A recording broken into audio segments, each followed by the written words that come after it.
being the world's most powerful magician, yet bearing the expectations of all people in the world. A great calamity has come to the human realm, just when everyone was facing despair. The girl wrapped bandages around her injured right eye. The magic wand waved in her hand. Her opponent was the Demon King, formerly known as Disaster. In this war, if the girl loses, the world will be devastated. Only by winning can she protect this land that has nurtured her all her life. The final battle between Disaster and the Great Magician will determine the fate of this world. Powerful magic clashed. After the violent fluctuations of Disaster's corrupt power dissipated, the girl looked down at the fallen Demon King. The Demon King used all his strength to threaten the girl. "Charlotte, I will definitely return." And in this war, unsurprisingly, humans emerged victorious. Even though Charlotte was the most powerful magician, her personal power was ultimately limited. She followed her master's arrangements. During her years, she chose 5 people as her disciples. They were also trained by Charlotte to become the world's most outstanding geniuses. But Charlotte, who lived for 122 years, still couldn't withstand the power of time. Finally, death began to erode her body. But Charlotte, in order to prevent her 5 disciples from knowing that she was about to pass away, went to great lengths to shake them off. After all, just because of 2 hours of not seeing her, those brats would use their strongest powers to search for her, turning everything upside down. If they knew about her passing, who knows what outrageous things they might do. Charlotte came to the prearranged magic array, slowly lying down on it. It's finally time to say goodbye to this body. The magic array was activated at this moment, and all her magic power would disappear after the array finished. Under the powerful magic activation, a cry of pain echoed across the wilderness. Then it became quiet again, and the magical will left by Charlotte floated to 5 different places on the continent. The 5 people who received the news, their hearts were torn, unable to accept this reality. But no matter how they searched, Charlotte's figure never appeared before them again. Until some unknown time later, in the deepest part of the world, the palace where Charlotte activated magic before her death, stirred with a slight movement. Is this heaven? Why do I feel like I'm still alive? Charlotte slowly opened her eyes. She sat up in disbelief. Pinching her small face, her body had miraculously become smaller. She quickly realized she had been reborn. What exactly was going on? But Charlotte had a hard time accepting the reality of her rebirth. After all, she had mentally prepared for the expected outcome. After her passing, her disciples should gradually accept the reality of her death and take on the responsibility of protecting the world in her place. But why had she awakened now? She thought carefully, and memories flooded her mind. In the last moment before her death, Charlotte had one final regret. That is, she had never experienced the bitterness of love in her entire life. She had never been in a relationship, and this damn magic, just because she was single from birth, wouldn't let her die just like that. The world's most powerful magic is, after her death, she miraculously came back to life. And the reason for this revival was actually because she had never been in love. As a result, the magic disdainfully revived her. But Charlotte didn't want to be revived. Just because her magical will had already informed her 5 disciples that she had passed away. But now she had been revived. If her 5 disciples found out, wouldn't they cause another uproar? She tried to release her magic, but her magical power had already disappeared when she performed the magic array. To prevent her 5 disciples from knowing her whereabouts, she had to go find that person. And there was a prominent figure in this city. That was her good friend, Geoffrey, the kingdom's strongest swordsman. Charlotte came here to seek his help. She learned from passersby that the interval between Charlotte's death and revival was only a few days. But her first task was to go to a magic shop. "Hey, young man, could you tell me where the nearest magic shop is?" The uncle turned around, looking at Charlotte in disbelief. This little kid was calling him, right? But the uncle didn't mind and kindly told Charlotte the detailed address. Charlotte turned around and thanked him with a mature expression. With a yelp, the uncle miraculously flew out. Charlotte turned back in disbelief. The kind young man from earlier was now pinned underneath. But the 2 fighting men hadn't noticed the fallen uncle. They were fighting merrily, even climbing on a board to dance together. Poor uncle was being pressed like this. Who knows what might happen to him? And these 2 were just arguing over a small matter, debating whether Charlotte or her friend was more powerful. With the uncle's life uncertain, Charlotte ordered them to get down. "Get down, both of you!" They miraculously stopped. The reason for all this was the effect of Charlotte's residual magical power. But Charlotte herself didn't seem to notice. However, her magical aura was detected by a man in the distance. He arrived here at rapid speed. The newcomer was Charlotte's friend Jeffrey. He carefully probed the recent aura. Charlotte's magical aura had already disappeared. He didn't find anything unusual. But the man who was just arguing came running over him politely. He immediately asked Jeffrey if he was stronger than Charlotte. Jeffrey was very angry. He directly grabbed the man's mouth in a rage. Even if he was Jeffrey's fan, daring to disrespect Charlotte was purely suicidal behavior. Charlotte knew that if she didn't stop this, the man before her would be killed by Jeffrey. She tugged at Jeffrey's clothes, using a mature and familiar tone to scold Jeffrey for his impulsive behavior. Jeffrey quickly realized that this was Charlotte's tone. He immediately turned into an obedient puppy. I was just joking with him. But Charlotte's change made Jeffrey suspicious. Was this little girl really that once powerful magician? He lifted Charlotte up in disbelief. Charlotte coldly said, "Put me down before I get angry." This suddenly awakened Jeffrey, and he was certain. The girl before him was truly that powerful girl in his heart, because only she dared to speak to him like that. But on the other side of the world, Charlotte's disciples were turning the world upside down. "Master, I will definitely find you."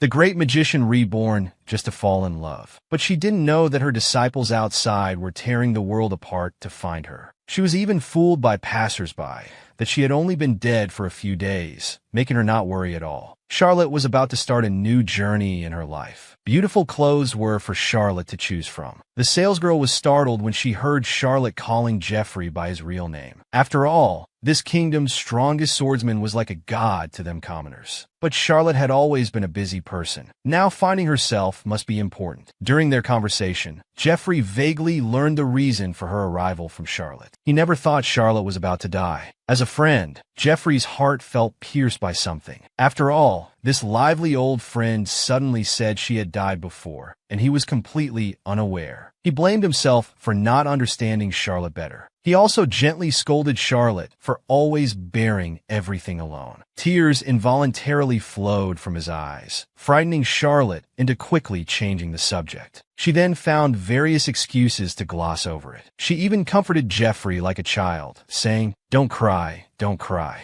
Isn't it because you're a good friend that I came to find you after being revived?" Charlotte also told Jeffrey that the reason for her revival was mainly because she had never been in love, so magic wouldn't let her die, and wanted her to fulfill this dream. Jeffrey was also very incredulous. As a once incredibly powerful great magician, she turned out to be someone who had never been in love. Jeffrey, as a Grand Duke of the kingdom, decided to help Charlotte to satisfy her needs. He also decided to help Charlotte conceal her identity, allowing her to live a new life. Jeffrey arranged for Charlotte to join one of his subordinate families, which would be Charlotte's new identity for her future life. But Charlotte couldn't just be arranged by others. She said she wanted to examine his subordinates. Under Jeffrey's authority, his subordinate Phidon listed all his merits. But Charlotte expressed dissatisfaction with all of them. It was only when he said he didn't like spicy food that Charlotte nodded in satisfaction. Not being able to eat spicy food was quite appealing to her. But on her first day there, she encountered her first problem. She was actually mocked by two little kids. "Did you hear that? That little pipsqueak just called us kids." They were Phidon's cousins. Charlotte's mature tone left them full of confusion. Charlotte was furious, but for the sake of her new life, she had to choose to befriend them. After all, a new identity needs new friends to be convincing. Meanwhile, on the other side,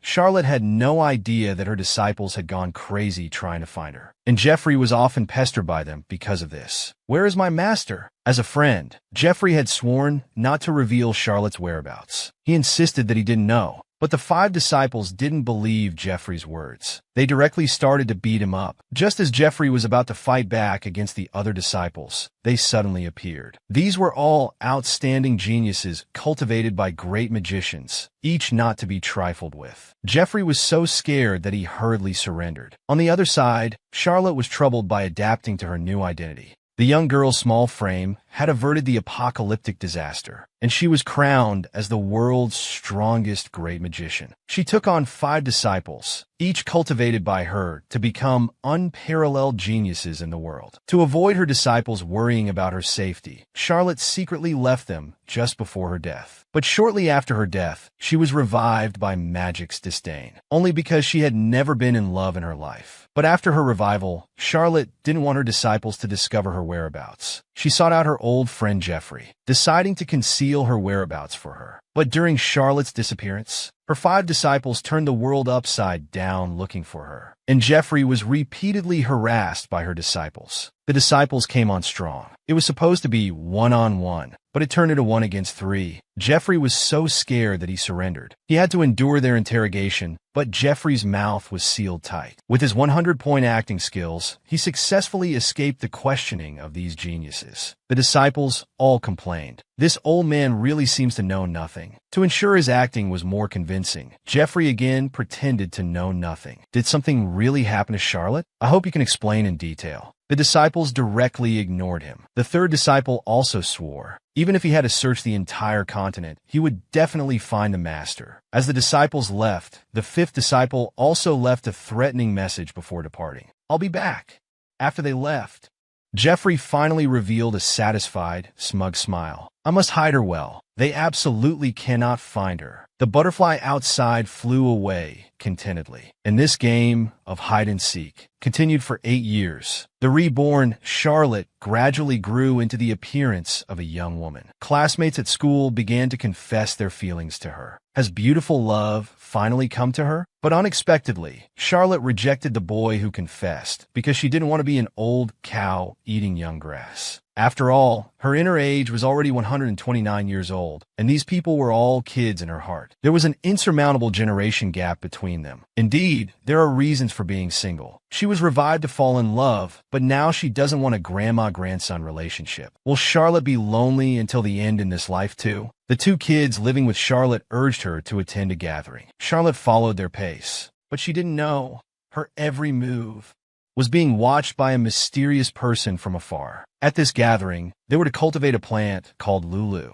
This plant can display different colors based on the emotions of the person who plants it. When the cultivator is in a good mood, it becomes bright. Otherwise, it becomes dim. But all of this is not important. What's important is that when it shows a rare bright red color, it indicates that the cultivator will encounter a fated love. Charlotte, who received the seed, left with the children. But as soon as they left, they were followed by a man. He reached out to grab Charlotte. Judith, who was nearby, keenly grabbed his hand. It turned out the newcomer was their cousin Fiden. He came to relay a message that Jeffrey had something to discuss with Charlotte. This friend she hadn't seen in 8 years had finally come to find her. Charlotte arrived at a carriage. Inside the carriage, Jeffrey was holding bright red roses, looking at her with infatuation. Just because she had never been in love, the great magician was revived due to magic's disdain. She needed to have a romance to make up for the regret left in her previous life. Until the day she grew up, boys pursued her. But because her true inner age was too old, she didn't want to date young people. She ran into the carriage. Her friend Jeffrey, whom she hadn't seen in 8 years, was holding red roses and looking at her lovingly. Charlotte was dazzled by Jeffrey's appearance. "Why are you dressed so gorgeously? What's with these flowers?" Jeffrey told her the flowers were picked up by the roadside.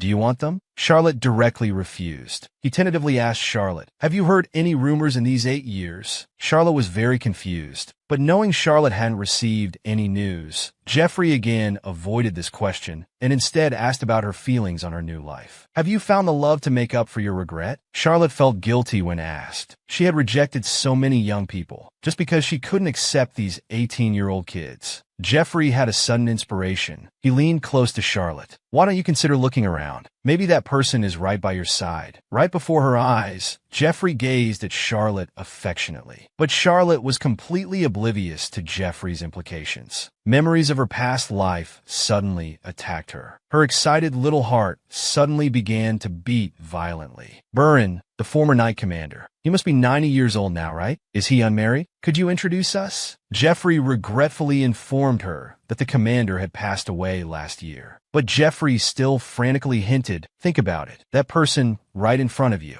Could it be Alfin, the finance minister? His grandson's daughter just got married recently." "Oh, then congratulations to him. Why are you suddenly shouting so loudly? Your pants will get dirty. Sit down properly." Jeffrey was very helpless. He sat back in his seat. It seemed this niece couldn't be swayed now. But Charlotte remembered her 5 disciples. After all, it had been so long since she'd seen them. Were they still doing well? Jeffrey hesitated for a moment, then weakly told her they were all fine. Meanwhile, somewhere near the Empire, a little girl was hiding deep in an alley. She was frantically running away, but unfortunately, she was eventually taken away, just because a man appeared nearby. The soldiers blamed the source of the crime on him. That was Charlotte's third disciple, Danmont. But how could the soldiers possibly catch him? As one of Charlotte's disciples, magic came at his command. He then disappeared from everyone's sight. But Charlotte knew nothing about all this. After leaving the carriage, Charlotte wandered the streets. How were her disciples, whom she hadn't seen in years, doing now? She returned to the gathering place to retrieve Judith's handkerchief. But at that moment, a familiar figure appeared before her eyes. It was her third disciple, Danmont. Before her death, the young girl had taken on 5 disciples. Each disciple was nurtured into a world-class genius by the young girl. But after her revival, she didn't want to be discovered by her disciples, just to let the disciples live their own lives. After 8 years of this, Charlotte unexpectedly ran into her third disciple. Danmont turned his head. Charlotte foolishly covered herself with her clothes. "Can't see me, can't see me." Danmont looked at her strange behavior, becoming curious involuntarily.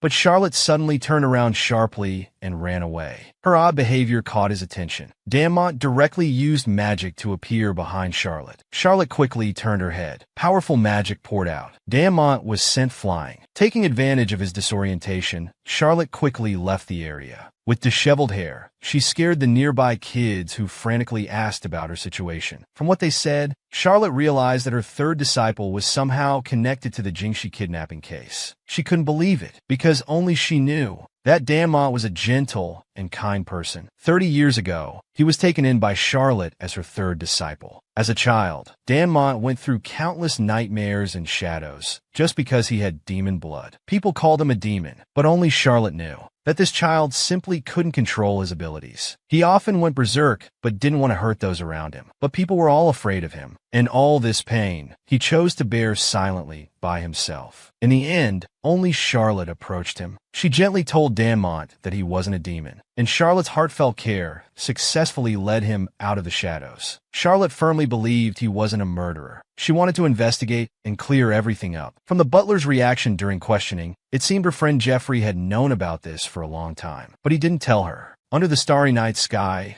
there was a light figure on the city wall. Charlotte, cloaked, dodged one patrol of soldiers after another. But in an instant, the soldiers suddenly all collapsed. Charlotte came down from the roof, investigating the cause of all this. In the distance, cries for help could be heard. It turned out that the kidnappers were brazenly committing crimes. They seemed to be searching for someone. Golden pupils and golden hair. This person looks quite similar, but all this was seen by a bystander nearby. The kidnappers smiled wickedly. They directly approached the witness. The girl begged desperately, but these kidnappers seemed to be just amicably discussing an agreement with her. This familiar magical power was also detected by Charlotte. She instantly appeared beside everyone, startling the nearby kidnappers. This person suddenly appeared, and they were completely unaware. Charlotte unceremoniously threw a punch at him. The magical aura of these guys was very similar to her third disciples. She decided to find him, to understand everything clearly. The disciples, in search of their deceased master,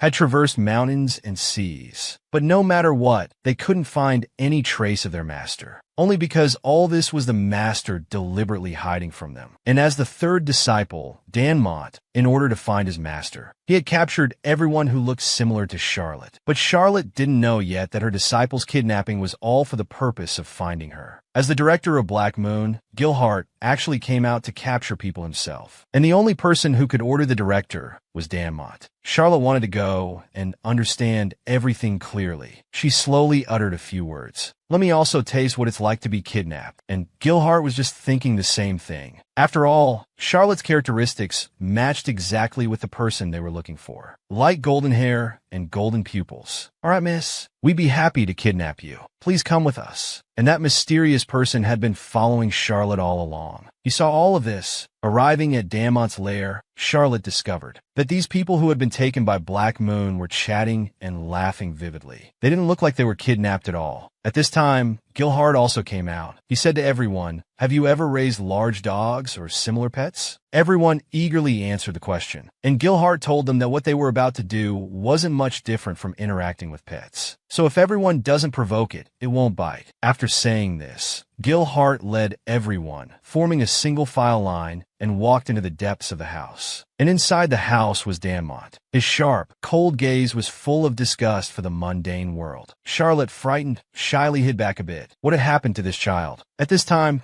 Gilhard took out an eye patch. Subsequently, the people brought in all tried on the eye patches. Charlotte now understood. Her third disciple was searching for her whereabouts. And now it was Charlotte's turn to go up. Damont slowly opened his tightly closed eyes. A pair of crimson pupils met Charlotte's gaze. "It's over. Am I finally going to be discovered?" Charlotte felt very nervous. But surprisingly, Damont just stared at her intently, without taking any further action. Gilhard beside him had no choice but to give up. Then new people were brought in for Damont to continue identifying. But at this moment, a piercing sound suddenly rang out. "Master!" Charlotte abruptly turned her head. It was an old man wearing an eye patch. At this moment, Damont was excitedly holding his hand. He had clearly mistaken him for Charlotte. Charlotte inwardly criticized, but Damont's next words froze Charlotte in place. His expression was extremely pained. He slowly uttered a few words. "Master, I can't sleep. I can't fall asleep." This scene deeply touched Charlotte's heart. What exactly had happened to them during the years she had disappeared from their sight? Looking at the kidnapping reward in her hand, Charlotte could no longer bear it. She had to go and figure out everything. She ran into a store that was about to close and pleaded with the store owner. "Please tell me about the rumors of the great magician's 5 disciples. Please tell me." Charlotte slowly learned from them that the eldest disciple, in order to find her, had directly led a group of magicians to the Klaus country 6 years ago. The second disciple, in order to research magic to resurrect her, had destroyed nearly half of the Pantera forest he was guarding. The third disciple, Damont, had been extremely insane since 8 years ago. There was very little news about the fourth disciple, and Charlotte's fifth disciple, according to rumors, had gone to the demon land to search for something. As a result, he died there. After receiving all this information, Charlotte furiously walked towards Jeffrey's mansion. Jeffrey's door was kicked open. This scene also startled Jeffrey. Before he could react, Charlotte directly cast powerful magic, forcefully pressing him against the wall, glaring at him fiercely, demanding him to explain everything clearly. The 5 disciples, in order to find their deceased master, even disregarded their own lives. But they didn't know at all that their deceased master had actually been resurrected. And only the Grand Duke of the fallen country knew this news. But after resurrection, Charlotte, in order to let her disciples have a better life, decided to hide her whereabouts, not letting them find out, until 8 years later, when she encountered her face-blind third disciple. Charlotte slowly realized that because of her disappearance, her disciples had suffered greatly over these years. But the news from Jeffrey's mouth was that they were all doing well. She found her friend Jeffrey, wanting to clarify all the truth. She wasn't angry that Jeffrey hadn't ensured her disciples' safety, but that Jeffrey had deliberately buried all this information. Such big things had happened to her disciples, yet Charlotte, as their master, hadn't received any news. Jeffrey candidly told Charlotte the truth. Indeed, he had deliberately concealed all news about her disciples from her. And all of this was for Charlotte to live a more peaceful new life. Because Jeffrey knew that if Charlotte learned about her disciples' situation, she would definitely be worried and unable to live the new life she wanted peacefully. Charlotte was very angry. She didn't expect such an absurd reason from Jeffrey's mouth. She directly gave him a flick on the forehead as a final warning, telling Jeffrey to quickly reveal the truth of these 8 years. Jeffrey didn't dare to anger Charlotte again. He hurriedly, like an obedient child, brought out all the documents from these years. Looking at the 2.5-meter high pile of documents, Charlotte struggled painfully inside. How much had her disciples done in the years she was gone? Jeffrey also said on the side, "To prevent this news from reaching your ears, I don't know how much effort it took. They say trouble comes from the mouth." Hearing Jeffrey's words, Charlotte's furrowed brow was the best answer. Frightened, Jeffrey quickly apologized again for his actions. But as Charlotte's friend,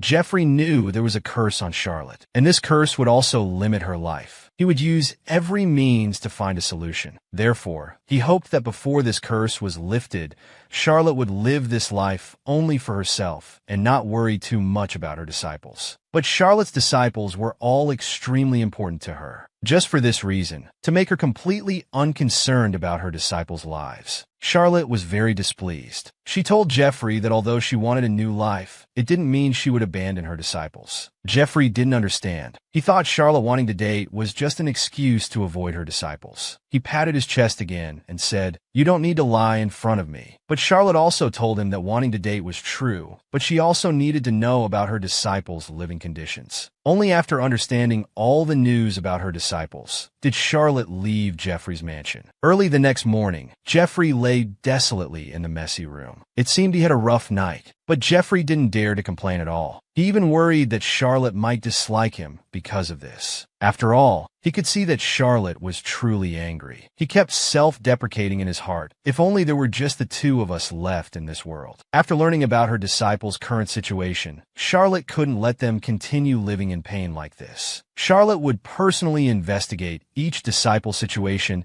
and hoped they would accept the reality that she would die. And by then, she wouldn't have to worry anymore, and her disciples could peacefully disappear from this world. Charlotte arrived at the place where the Black Moon sect was the day before. They had stayed here last night, so they must have left by now. But unexpectedly, someone suddenly jumped out from inside. She felt something was a bit off here, but she still used the excuse of asking for directions to seek clues. However, the man who ran out from inside was not a good person. He turned around and grinned at Charlotte, as if he had seen prey. Charlotte also sensed something was wrong, but before she could react, this man dared to directly grab Charlotte's shoulders. With just 2.5 years of amateur skills, he dared to cause trouble here. Charlotte was about to counterattack, but the next second, the man was punched flying by a mysterious person who jumped down from the roof. That mysterious person unhesitatingly gave him another punch. Still not satisfied, he picked up the half-dead man and was about to punch him again. It was that mysterious person who had been following Charlotte all along. One more hit, and he would die. Charlotte, frightened, quickly called out to stop him. She didn't understand why the mysterious person would save her. But the mysterious man in front of her gave Charlotte a familiar feeling. The Grand Duke actually wanted to control the news about the girl, but was forced to reveal everything by just one glance from the girl. Whether the disciples' 8-year experience was fact or fabricated rumors, Charlotte needed to verify each one. But just as she arrived at the third disciple's previous residence, unexpectedly, she was targeted by bad people. But Charlotte, being a great magician, was more than a match for the man. Moreover, the mysterious person intervened to eliminate the threat. But the silhouette of the mysterious man always seemed familiar to Charlotte. She recognized him as the mysterious person who had been following her. Before they could properly recognize each other, sounds came from inside the house. Charlotte quickly grabbed the mysterious man and hid him aside, while she alone dealt with those mysterious gang members. The mysterious gang saw their companion lying on the ground. The atmosphere became tense again. "Who are you?"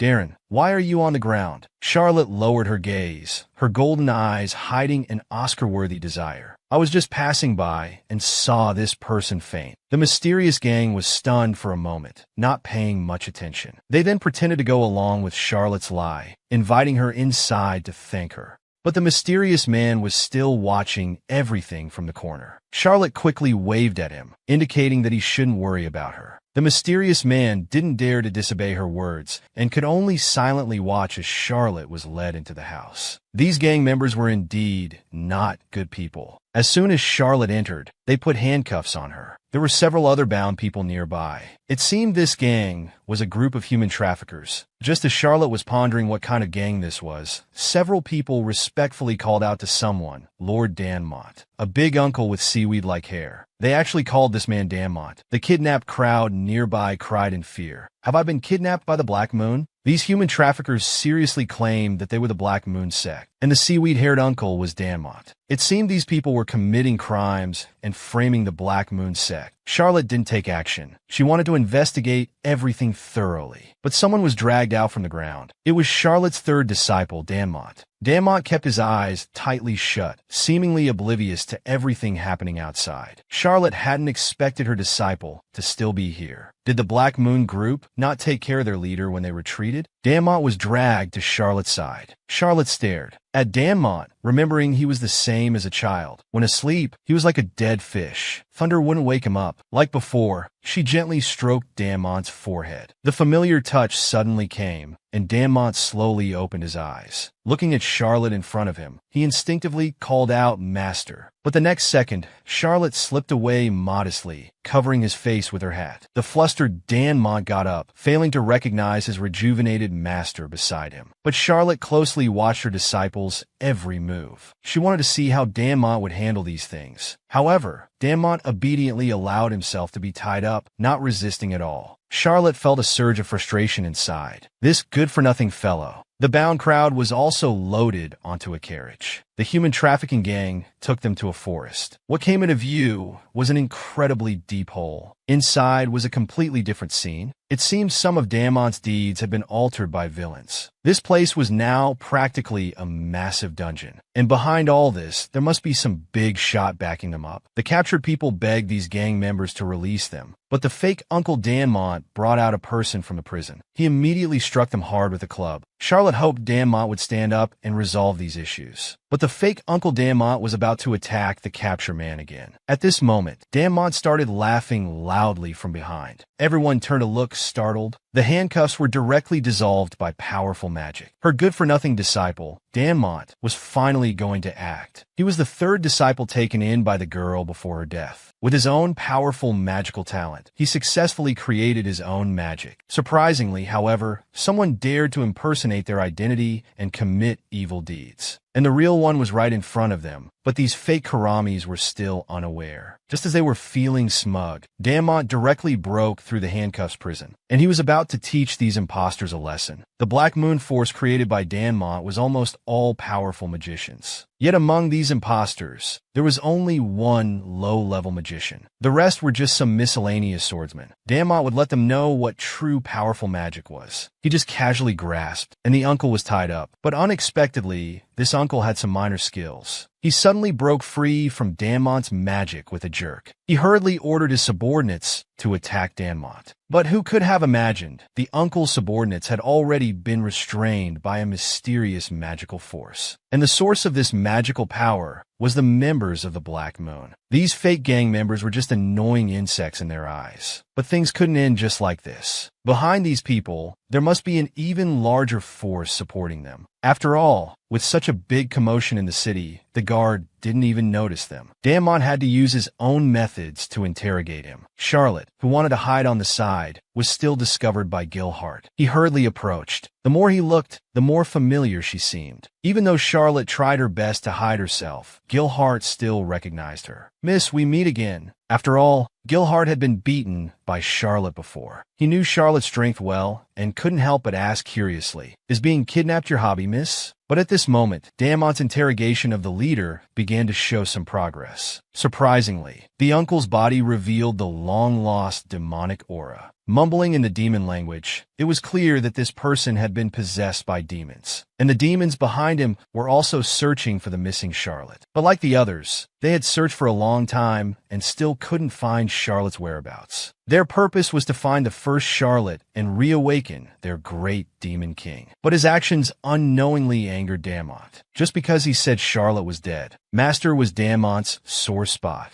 The demon before him dared to assert the news of his master's death. The aura around Danmont became increasingly unstable. Charlotte also sensed that something was wrong. She hurriedly turned around. Pulling out a dagger from a nearby underling, she attacked the uncle's magic wand. After the wand was destroyed, the uncle regained consciousness. But by this time, Danmont had already been angered to the extreme. Powerful magic poured out, and the uncle was blasted against the iron bars. Charlotte watched all this. She told Gilhart to evacuate everyone. As the Charlotte who had disappeared for many years, she wanted to stay and personally stop the rampaging Danmont. Master had been dead for 8 years. The disciples were still constantly searching for her whereabouts, because Master was their weakness. That girl from the past, with her small body, had shielded the world from disaster. She took in 5 abandoned people as her disciples. The third disciple, Danmont, had faced people's coldness since childhood, just because he had demon blood, but he possessed powerful strength. Danmont often went berserk because of this. And in his most helpless moment, it was Charlotte's appearance that helped him. Charlotte, with her powerful magical abilities, suppressed the power within Danmont. Her angelic, gentle smile was deeply imprinted in Danmont's young heart. But now he was going berserk again, just because of the demon's provocation. It once again deeply touched Danmont's heart. Because of Master's disappearance, they had been searching on their own for 8 years. He absolutely wouldn't allow Master to be dead. But 8 years ago, Charlotte had informed them of her death through a will. Danmont couldn't possibly accept this reality. All the actions these years were also to search for his master. Now Charlotte had been revived by magic. She also wanted to clarify everything anew, but she hadn't expected that her death and disappearance would cause her third disciple such pain. Gilhart beside her directly grabbed Charlotte, because in his eyes, Charlotte's past behavior was suicidal. He absolutely wouldn't allow it. After all, his boss Danmont was a great magician above level 6. Now no one here could stop him. Charlotte knew this young man meant well, but she was the only one who could control Danmont here. Gilhart grabbed Charlotte again. Why wouldn't these kids believe her? Let me go quickly, or I won't be polite. But no matter how Charlotte struggled, Gilhart insisted she run first. If I die, remember to collect my body. While they were fussing,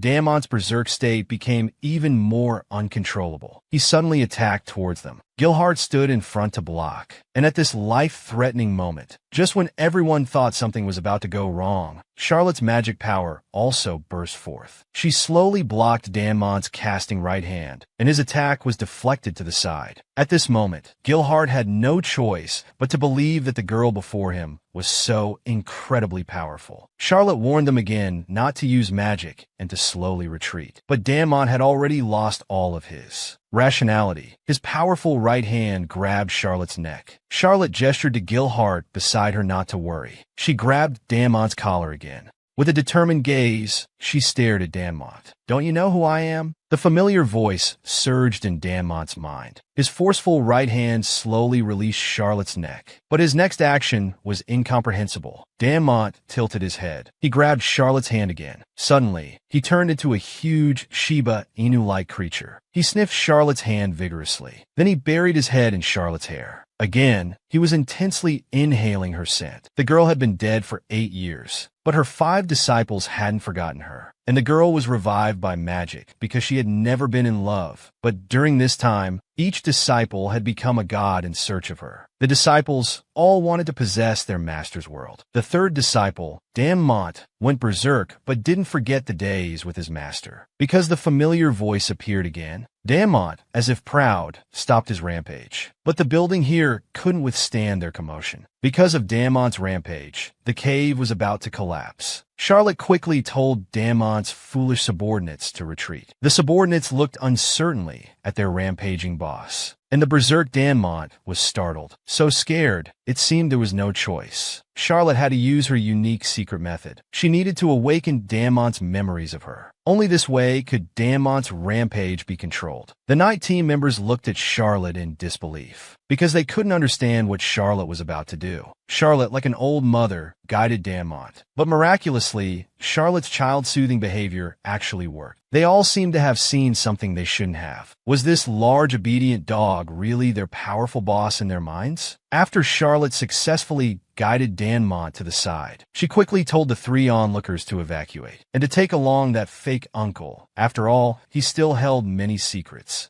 Charlotte told them to use the 2nd level of the shock absorption spell outside and maintain the magic power at the 4th level. They couldn't let the outside world detect the disturbance here. Gilhart was shocked. Who exactly was this girl younger than them? So young, yet knowing so many rare magic spells. And the boss even obeyed her. Gilhart no longer doubted. He believed Charlotte could solve everything here. The flying team members all retreated, and only Charlotte and her 3rd disciple remained here. Looking at the familiar Danmont, Charlotte's heart also softened. Danmont had always worried her since childhood. Even though he had grown into an independent person, he still couldn't accept life without Charlotte. She tried to slowly tell Danmont some truths of life. Everything in the world has a beginning and an end. In life, one will always experience partings, and will also meet new people. She was happy that her former self had left good memories for her disciples. But she also hoped that in the days after she was gone, Danmont would learn to take good care of himself. That little brat from before should have grown up by now. And Charlotte's sincere farewell once again deeply touched Damont's heart. Damont suddenly reached out his right hand. He tightly grasped Charlotte's hand. Tears welled up in his eyes. Master, after you left, I haven't been doing well at all. Damont was like an abandoned child. He didn't want to leave his master like this at all. His master. But under Charlotte's comfort, he seemed to find a sense of belonging. He gently fell asleep. What followed was the collapse of the cave.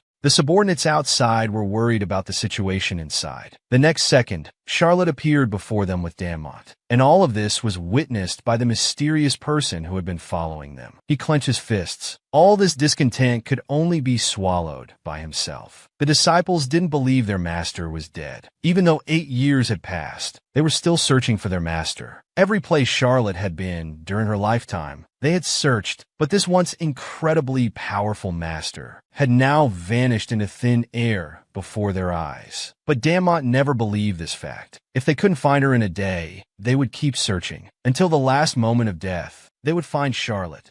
Charlotte had died, so they would do everything possible to resurrect her. The news of their master's death became a shadow for the disciples. Until their master appeared again, Damont was redeemed from his berserk state. But when he woke up, he no longer remembered the rampage. He only knew that a little girl had saved him. From the girl, he could find a once familiar feeling. He woke up from the nightmare. Although he didn't know what had happened, judging from his tightly bound state, he had indeed been through a fierce battle before. The chains were broken with a clatter as Damont struggled, and he would learn about his rampage from his subordinates. Back at the mansion, Charlotte pondered for a long time. She sorted through the recent events. She concluded that something big was about to happen. It seemed that her resurrection, just for falling in love, couldn't be properly realized. At least she needed to regain a clear understanding of her disciples' whereabouts. She arranged to meet Damont at noon. But at this moment, a voice came from outside the door. A servant rushed in excitedly. "Miss, please come out and see."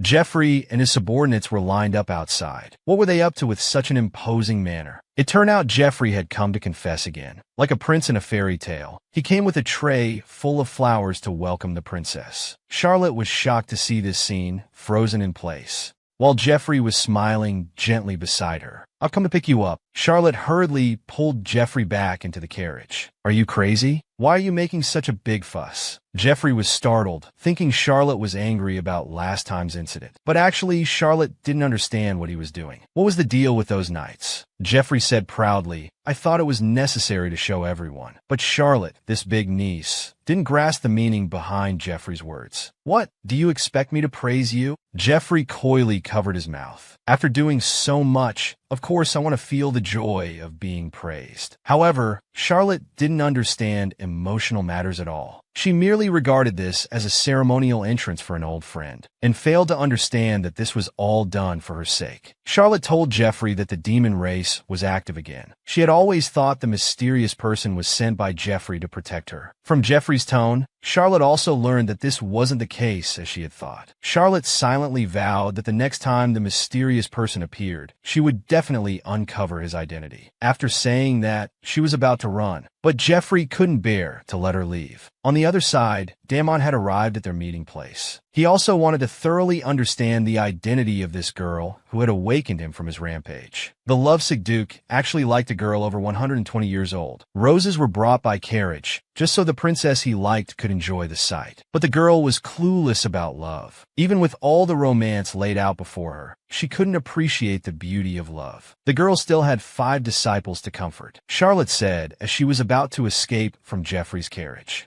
Damont woke up and ran to the place Charlotte mentioned, waiting for the appointment. The blurry memories from his rampage still lingered. Who was the girl that awakened him? Why did he feel an inexplicable familiarity with her? On the other side, Jeffrey was still showing concern for Charlotte. But Charlotte told her old friend that she had to meet with her 3rd disciple. Jeffrey, jealous, said that he recognized Charlotte at first glance back then. Charlotte naturally told him it was because it was him, so he could recognize her at a glance. Jeffrey was stunned by Charlotte's words. "Just because it's me?" His face blushed shyly. Charlotte had no idea that her words would affect her old friend like this. Charlotte was thinking, after all, as the kingdom's strongest swordsman, his eyesight must be better than her 5 magic disciples. But before leaving, Geoffrey told Charlotte about a recent small incident. Charlotte's eldest disciple, Caecilian, who is now the emperor of the Mabel Empire, for some unknown reason, had launched a war against the Klaus Empire again. Charlotte was stunned. Is this a small matter? And what's with that expression on her old friend's face? It's so disdainful. Charlotte couldn't understand the reason for her eldest disciple starting a war, but she still had to meet with her 3rd disciple. These disciples were really giving her a headache. Charlotte couldn't help but doubt if her usually sensible self had made a wrong choice before her death. Should she not have secretly gone to embrace death? She arrived at the meeting place with her 3rd disciple, but Damont suddenly stood up. Upon seeing Charlotte, he seemed to have found a sense of belonging. He suddenly rushed to embrace Charlotte. Damont's face was filled with a happy smile at this moment, but Charlotte didn't want to reveal her true identity to her disciples yet. She wanted to appear before them with a new identity. Damont, I'm glad to see you. My name is Elia Allison. As a magician, Charlotte had lost all her previous magic after resurrection. Damont couldn't sense the magical aura of his former master from Charlotte. He only knew that the girl before him gave him an inexplicable sense of familiarity. He sincerely introduced himself to Charlotte. They stayed like this for a long time. Damont's burning gaze seemed to pierce through Charlotte. Charlotte also wanted to explain properly to her disciple before her, but her heart wouldn't allow her to reveal her identity just yet. The strange atmosphere grew heavier, and the two sat quietly, until Charlotte sensed a familiar presence outside. She suddenly stood up. It was that mysterious man.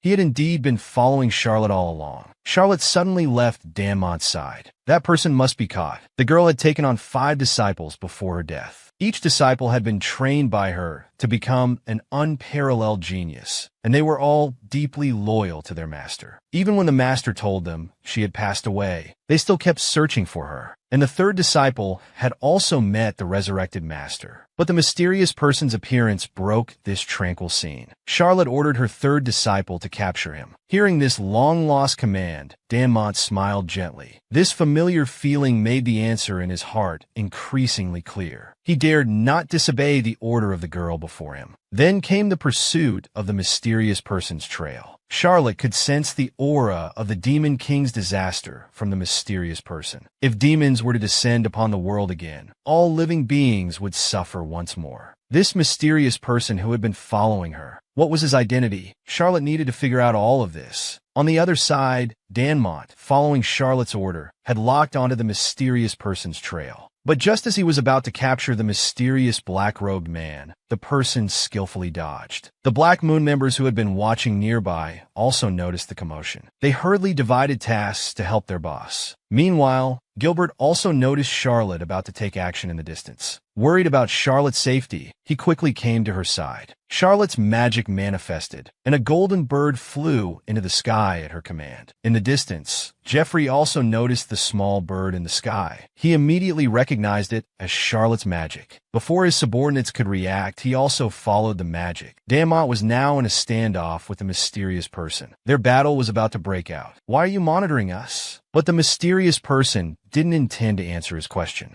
Damont had no choice but to try to force an answer through combat. But the mysterious person's movements were agile. He easily dodged all of Damont's attacks. The mysterious person also had no desire for a prolonged battle. Judging from the strong magical aura emanating from him, the mysterious person was certainly a powerful magician. Faced with Damont's magic, the black-robed man had no intention of fighting Damont. But at this moment, an evil aura appeared behind him, as if his master had been attacked. Magical beasts suddenly swarmed out from beside the mysterious person. He looked at all this helplessly, knowing Damont could handle these magical beasts. Then he continued to turn and leave. The magical beasts attacked the civilians. To protect the safety of these civilians, Damont had to pause his pursuit. But Charlotte was watching all this from the rooftop. She knew she needed to intervene. Behind her, Gilbert was passionately saying various things to Charlotte. "Miss, there's something I've wanted to tell you for a long time." But before he could finish, Charlotte suddenly left. He had wanted to extend an olive branch to Charlotte, inviting her to join Black Moon. But Charlotte had no time to chat with him. She had locked onto the mysterious person's aura. Then she teleported to the direction where the mysterious person was fleeing. The mysterious person noticed Charlotte descending from the sky. He stopped in his tracks. He slowly opened his arms towards the direction where Charlotte was falling. The girl had once shielded the world from disaster with her small frame. But the Demon King's aura had once again descended upon the world. She had to find out the identity of this mysterious person. The mysterious man watched as Charlotte fell from the sky. He no longer ran away, slowly opened his arms towards the direction where Charlotte was falling. Though he was the one being pursued, at this moment he was worried Charlotte might fall to the ground. But Charlotte didn't care about any of that. Because the mysterious person could summon magical beasts, Charlotte kicked the mysterious person with his open arms to the side. The mysterious person didn't intend to fight back, nor did he want to explain why he could summon magical beasts. Charlotte swiftly launched an attack towards the mysterious person. The mysterious person easily blocked Charlotte's attack. The first punch didn't work, so she tried another move, a sneak attack. The mysterious person's hat was taken off by Charlotte,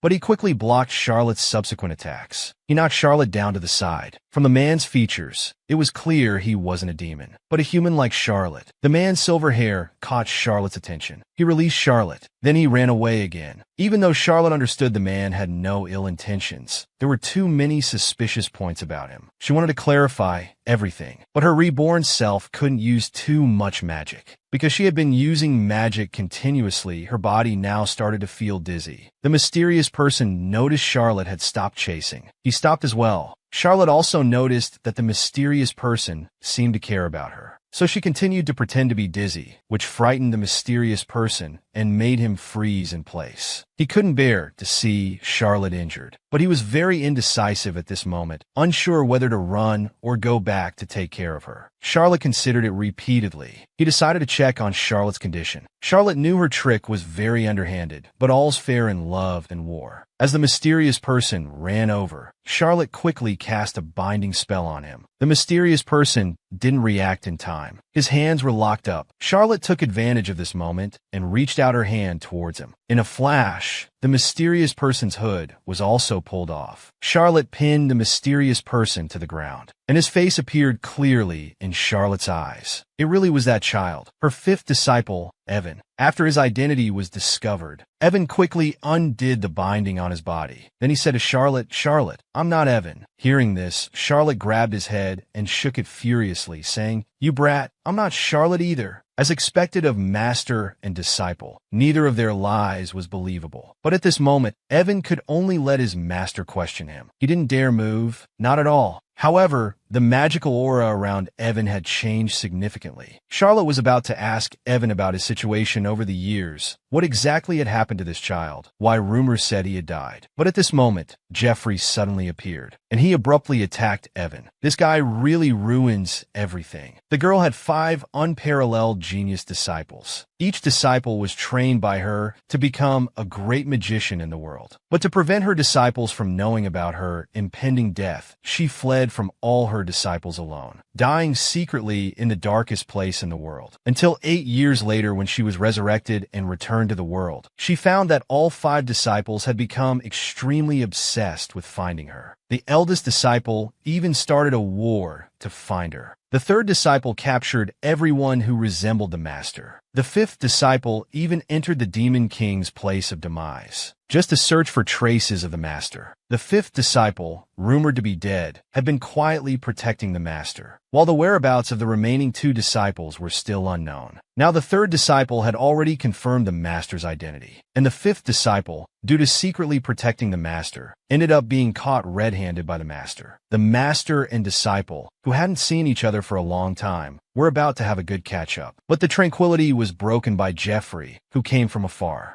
Just because he thought Charlotte was in danger. Charlotte irritably said to the newcomer. Jeffrey, why did you attack right away? She weakly pointed at her fifth disciple. What if you hurt him? Jeffrey meekly replied, I was careful. How could I let you get hurt? Charlotte was so angry she gritted her teeth. He obviously wasn't talking about her. But the fifth disciple, Evan, was about to counterattack. This old man, who claimed not to know her whereabouts, had finally been discovered by him. The war between the two was about to break out again. As Charlotte's most outstanding disciple, and the other being the kingdom's strongest warrior, it was hard to say who was stronger. To prevent the two from causing a bigger commotion, Charlotte quickly teleported between the two who were fighting enthusiastically, and slowly stopped the fight between the two. Her eyes suddenly glanced towards Jeffrey, who was fighting even more enthusiastically than Evan. Frightened, Jeffrey quickly surrendered, fearing that if he fought any longer, he would be beaten. Evan took advantage of this interval. He quickly fled the scene. After all, he had many things he didn't dare to face his master with right now. He shouted to his master, Charlotte, I'll wait for you and Mabel. Jeffrey couldn't help but sigh. So the person who had been following Charlotte was Evan. It seems Evan had recognized his childhood master early on. Charlotte glared at Jeffrey beside her. She shouldn't have let this guy conceal her whereabouts. Now her disciples, one by one, were in worse situations. But Evan now refused to face her directly. He must have his reasons. As Charlotte's most outstanding disciple, she was very clear about his abilities. If he intentionally hid his whereabouts, even Charlotte couldn't guarantee she'd find him 100% of the time. She believed Evan would definitely appear again. She decided to go to Mabel that Evan mentioned. Meanwhile, Dan Monty had resolved all the issues on his end. Charlotte and Jeffrey quickly came together. But Dan Monty felt very guilty because he hadn't completed the task assigned by the master. He apologized to Charlotte. I'm sorry, I didn't catch him. Gil Hart beside him quickly covered up. It was the boss who saved everyone here. Charlotte, of course, couldn't blame him like that. You did great. Dan Monty, being praised, was as happy as if he had eaten candy. Jeffrey, watching all this from the side, thought such a smart girl, yet so foolish in some aspects. Her disciples had all recognized her, yet she was still in the dark. But all this only made him love her more. So cute. Meanwhile, the eldest disciple was still planning to wage war against the Klaus Empire. But the contents of a letter from afar told him that Charlotte's whereabouts were in the Klaus Empire. He was very excited at this moment. Was he finally going to see his master? The girl was reborn just to fall in love. But she had 5 disciples, each of whom was a world-class great magician. And the disciples all wanted to possess the master for themselves. The 5th disciple, who recognized the master's identity, chose to silently protect her. The 3rd disciple even pretended not to recognize the master and stayed by her side. The eldest disciple was willing to start a war for her, just because he received news that the master was hidden in the Klaus Empire. The other 2 disciples were still searching for their master, Charlotte. As for Charlotte's friend, the Imperial Duke, he was a true romantic. In his heart, nothing was more important than Charlotte. But the Charlotte he had hidden was still found by her disciples. However, these disciples were all too crazy to find their master. They were willing to ruin their reputation and life. Take the 5th disciple, Evan, for example. He dared to go alone to the birthplace of demons to search for the master. Now he even brought evil back to the world. The eldest disciple was willing to ruin his reputation as a king to find the master. Somehow he got information that his master was hidden in the Klaus Empire. The 3rd disciple was now questioning Jeffrey. This bastard old man dared to hide their master privately. Now he's finally caught red-handed. But Jeffrey remained very stubborn. He couldn't let these disciples steal his thunder. But they also reached a consensus. That is, not to let Charlotte worry too much about this matter. Damani also decided to continue pretending not to know the master, even though he didn't understand why the master was disguising her identity. As the king of the Klaus Empire, due to the threat from Charlotte's eldest disciple, he now had no choice but to seek help from Jeffrey. That hateful old king actually demanded that he hand over Elia Allison. If not, he shouted, he would attack the Klaus Empire to the extreme cold lands. How despicable. And Elia Allison was Charlotte's identity in this life. But this young king seemed unaware that Elia Allison was the former great magician Charlotte. After all, only Jeffrey knew this identity for certain. But after the king's visit, he also discovered that Miss Elia Allison was the girl in front of the Duke. From Jeffrey's loving eyes, it wasn't hard to see that Miss Elia Allison's identity must be extraordinary. After all, she also knew that Jeffrey was once one of the great magician Charlotte's admirers, and the girl before him had Charlotte's golden pupils. As a king, he possessed keen intelligence. It wasn't hard to guess that the girl before him had some connection with the former great magician Charlotte. Dan Monty was already troubled that Caecilian had discovered the master's whereabouts, and Gilhart happily told his boss that he was the one who told Miss Elia Allison she was in the Klaus Empire. He even wanted to invite her to join the Black Club. After all, in Gilhart's eyes, Charlotte was too amazing. Upon hearing this, Dan Monty finally knew who leaked the information to the eldest disciple Caecilian. From the boss's displeased expression, Gilhart also realized what he had done wrong. Before he could react, Dan Monty directly tied up this traitor upstairs. He needed to make him reflect well. And with the master's appearance, Dan Monty again acted like a pitiful big dog. He learned that Charlotte was going to search for Caecilian. Dan Monty also wanted to go along, but Charlotte was firm in not letting Dan Monty follow her anymore. But Dan Monty's burning gaze always softened her heart. Even the gluttonous king was afraid of the master's glance. But can you imagine? The childhood king was also a pitiful little baby. His helpless eyes were full of disgust for the world, yet also longing for a beautiful future. Just because in this country full of magicians, Caecilian, as the second prince, had no magical power at all. The citizens all mocked him. Even his father, the king, didn't think highly of him. And on this day, Caecilian's father summoned everyone to come. He had an important announcement to make. This was a test for the princess and princes. The child who won the first competition would be granted a wish by the king. The eldest prince, youngest prince, and princess all had their own powerful magic teacher. Only the second prince had no teacher. But surprisingly, Caecilian, who had no magic power, also wanted to participate in this competition. The king asked the second prince who his teacher was. This was a competition full of power and influence for someone without magic power. Participating in this competition could seriously endanger his life. Caecilian fell silent, but he still told everyone that he would participate in this competition no matter what. He also openly stated his wish to everyone present. He wanted to become an emperor. Upon hearing this, the audience all showed contempt for his words. The room erupted with laughter. Caecilian felt very wronged. The king granted his request. If he succeeded in winning, his wish would be fulfilled. The eldest prince then stood up. He respectfully asked those present if anyone was willing to be Caecilian's teacher. But everyone knew that no one would be willing to be Caecilian's teacher. The eldest prince's action was only to make Caecilian the subject of more ridicule. Caecilian was still hoping in his heart that someone would stand up. But unfortunately, none of the magicians present stood up for him. Just when he was extremely disappointed, Charlotte appeared. She had just returned and witnessed this scene. She scolded these magicians for being so hard on a physically and mentally weak child. But as the most powerful magician on the continent, people respected her. No one dared to defy her words. Charlotte's next words shocked everyone again. Charlotte took Caecilian as her first disciple in front of everyone. Caecilian, who should have been utterly disappointed, was now radiant again. And at this moment, he became Charlotte's first disciple. Now he had become a true king.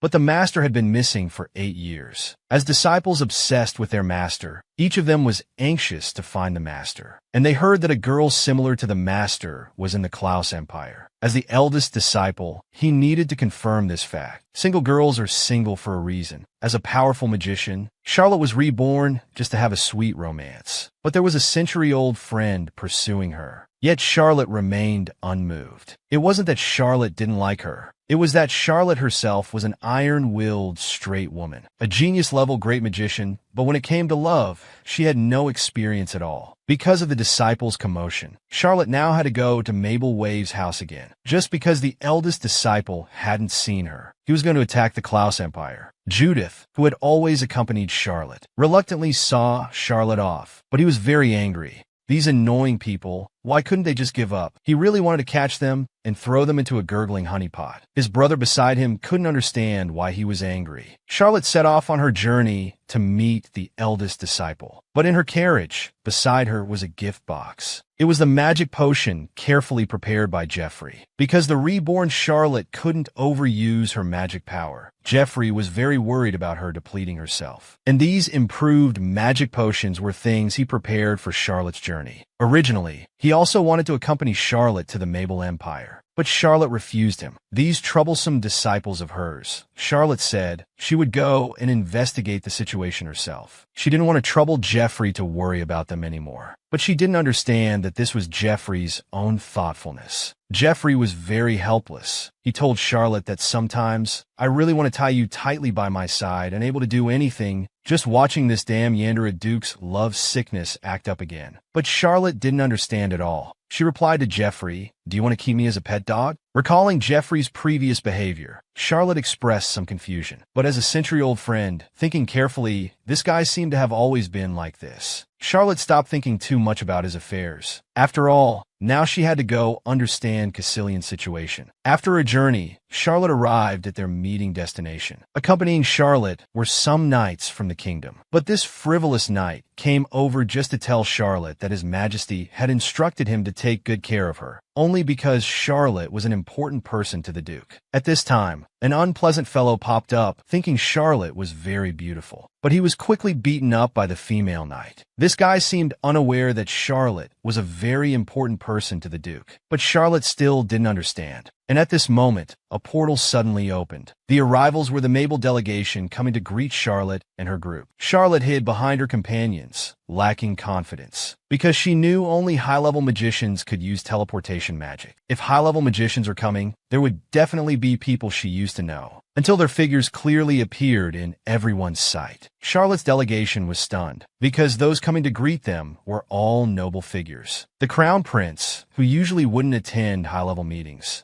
actually appeared on such an occasion to welcome their small exchange delegation. But only Charlotte knew. Among the Mabel magician delegation, her eldest disciple, the King of Mabel, was also hidden among them. The young girl had taken on 5 disciples before her death. Each disciple was trained by her to become a world-class genius. But after resurrection, she only wanted to have a beautiful romance. Unfortunately, the disciples turned the world upside down to find her. The eldest disciple wanted to attack the Klaus Empire, where she was. The helpless emperor hoped she could act as the empire's delegation to negotiate. Now Charlotte saw her eldest disciple again, but she was still scared inside. After all, she had secretly passed away before. However, Charlotte's magic was now completely gone. Charlotte thought her eldest disciple shouldn't recognize her. But the eldest disciple's sharp gaze always made Charlotte feel guilty. While the delegations were exchanging pleasantries, Charlotte's feet unconsciously started running. By the time the delegation turned around,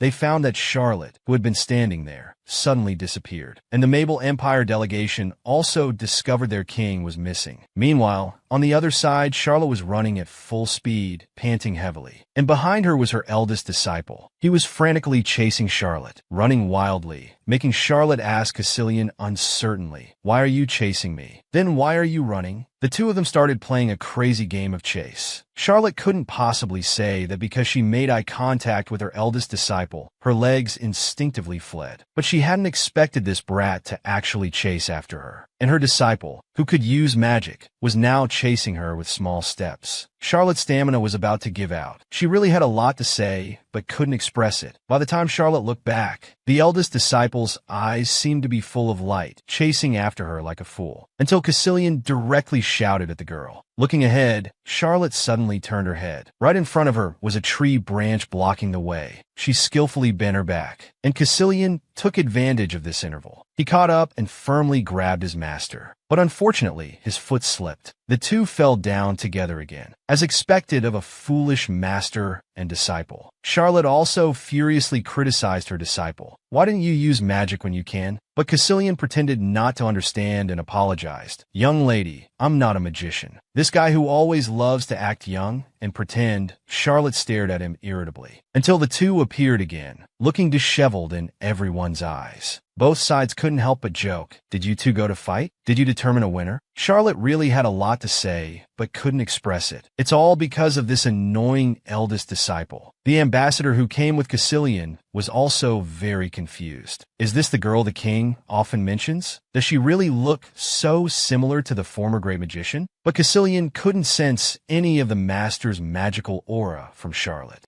After all, they didn't know the master had been magically reborn. The former magic power had long been lost through magic use. But in terms of appearance, Caecilian was also very certain. The girl before him looked exactly like his former master, so he needed to confirm Charlotte's identity more carefully. As Mabel's magical welcoming delegation, they also needed to use magic to bring the Klaus delegation to Mabel for negotiations. The teleportation array opened accordingly. The master had 5 world-class genius disciples, but the disciples were uniquely afraid that their master had disappeared, so they searched frantically until the master appeared. As the eldest disciple, Caecilian, since he was elected as the king of Mabel, he had his own unique methods in governing the country. Therefore, Mabel was growing stronger day by day under Caecilian's leadership. But such a king rashly launched a war against Klaus 6 years ago, and his reason was only one: to find his master. After all, news of the master had disappeared from Klaus. It wasn't until Geoffrey intervened that Caecilian was successfully restrained. Charlotte looked at her disciple before her and couldn't help but worry. This guy really has never been reassuring from beginning to end. In Charlotte's memory, after the eldest disciple became king, he had never been calm in terms of being clingy, even though he's already a man in his 50s. In front of Charlotte, he always acted like a child. Because Charlotte didn't see him, he would frantically pretend to be sick. "Master, I might not have much time left. I haven't had an appetite recently." Charlotte had long seen through this lively disciple's act. "I saw you chasing your son with a stick yesterday." Caecilian, being discovered, finally agreed to jump out of bed. But Caecilian only did this because he wanted to see his master. Charlotte couldn't help but criticize her eldest disciple. But no matter how old he was, Charlotte had watched him grow up. As the powerful king of the Mabel Empire, when facing his master's comfort, he would always be exceptionally at ease. And Charlotte thought that after she passed away, Caecilian would manage the country well. But until today, when they met again, this good-for-nothing guy was still so unreliable. But Charlotte couldn't tell Caecilian about her resurrection secret at this time. She needed to better understand what her eldest disciple had done all these years. The magic array slowly opened. Caecilian, the ambassador beside him, used powerful teleportation magic until the magic array opened again. Everyone slowly followed. They were about to arrive in Mabel for negotiations. But that mischievous Caecilian turned his head and gave Charlotte a mischievous smile. Charlotte sensed something was wrong, but the magic array had already activated. Everyone disappeared from the spot under the magic array's power, until they appeared again. Before their eyes was a mysterious wilderness. The female knight from Klaus quickly raised her sword towards the people of the Mabel Empire. Because this wasn't their intended destination, she wanted to find out why they were teleported here. But only Charlotte knew clearly in her heart. This was where she fought the Demon King years ago. The girl had 5 genius disciples. Each disciple wanted to find their master, because the master completely disappeared 8 years ago. But the master just wanted to live a peaceful life after rebirth. However, the noisy disciples made her worry. From then on, she was forced to embark on a career path again. The powerful eldest disciple king now meets his resurrected master again. But the master didn't intend to tell him her true identity. Even so, the eldest disciple couldn't let go of news about his master, because the girl was 100% similar to the master. He brought the girl to the wilderness. This was where the master once fought the Demon King in the mountains. It was also a place full of memories for him and his master. Caecilian wanted to use the memories of the dead to test the girl. If the girl showed behavior similar to the master, then he could be more certain of the girl's identity. But the delegation that followed was at a loss. They didn't understand the purpose of the Mabel group. After all, their purpose in coming was to negotiate diplomatic matters with the king. Now that they were teleported to an unknown place, fear inevitably arose in their hearts. The show was just beginning. Caecilian planned to use magical beasts to test the girl's identity. The ground suddenly shook violently, until a magical beast called Rachnal appeared. This type of magical beast only appears in the Cabulon Mountains, where Charlotte once fought the great Demon King. But as magicians know, because of that war years ago, the Cabulon Mountains had become an extremely unstable, dangerous area, and magicians would be affected to some extent in this area. So it became a training ground for Mabel magicians.